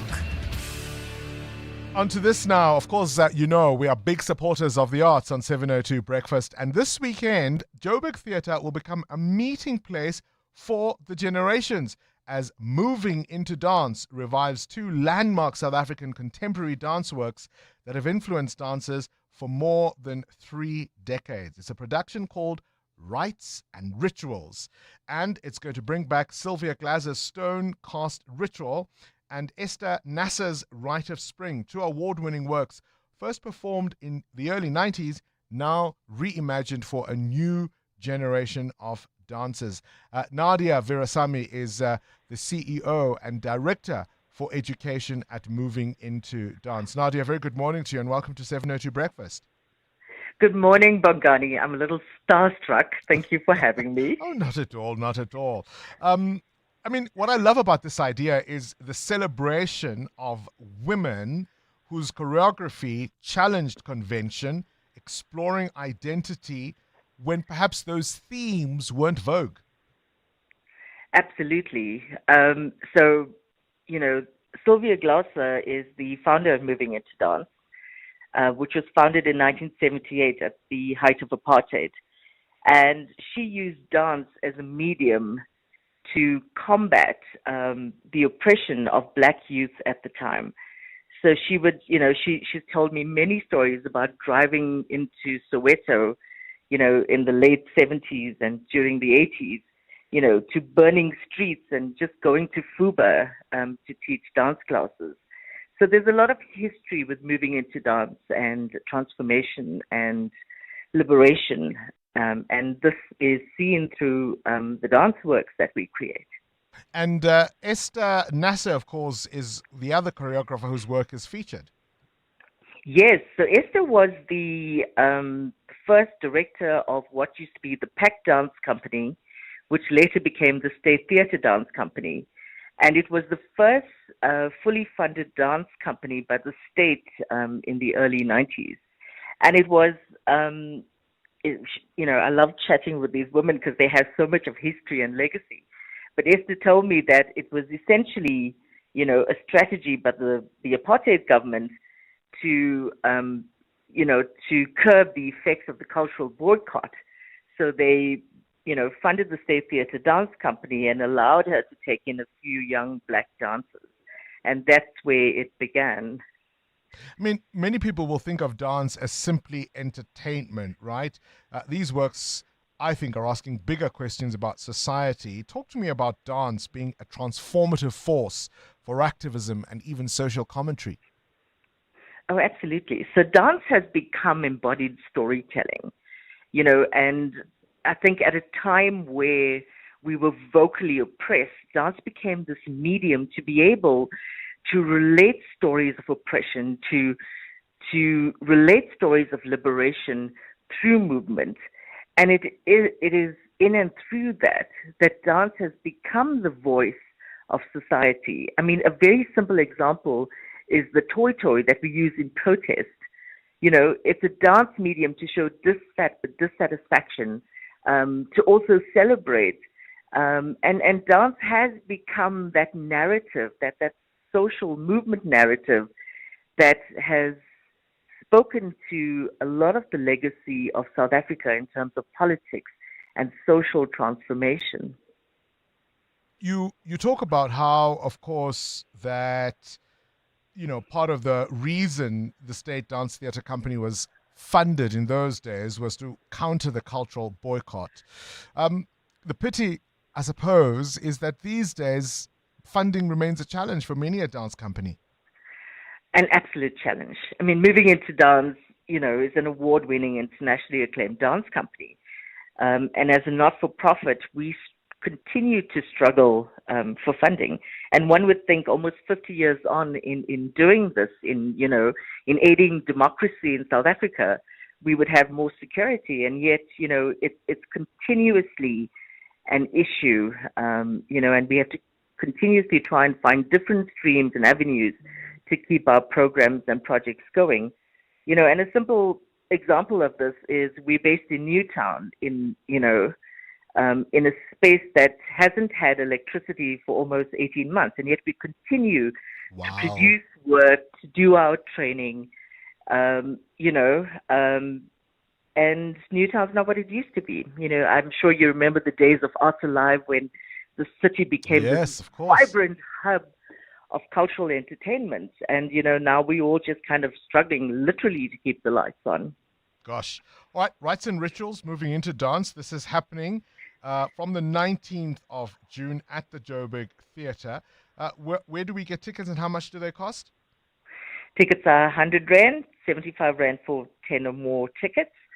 Web tickets, please. We would love to have you support us. It's 2 amazing legacy works, and it will be a lot of fun. It sounds like it. It'll certainly make people think. Appreciate your time. Nadia Veresamy there, the CEO and the Director of Education at Moving Into Dance. 702 podcasts are on 702.co.za. Big conversation point, no doubt, this evening is going to be Bafana against the Czechia. I want to say the Czech Republic, but it's now called Czechia. So good luck to the boys. Let's see how happy we will be for tomorrow's Friday edition of 702 Breakfast. This is EWN. Good morning, I'm Sfiso Zulu. Emergency services are clearing a scene of a multiple car crash on William Nicol Drive in Roodepoort. The N1 between Boulevard and Joseph Lister Street has been closed off to traffic since the crash last night. No fatalities have been reported. Johannesburg Metro Department spokesperson Kolani Fihla says peak morning traffic towards the direction has been severely affected. Traffic heading towards the N1 cannot use the section of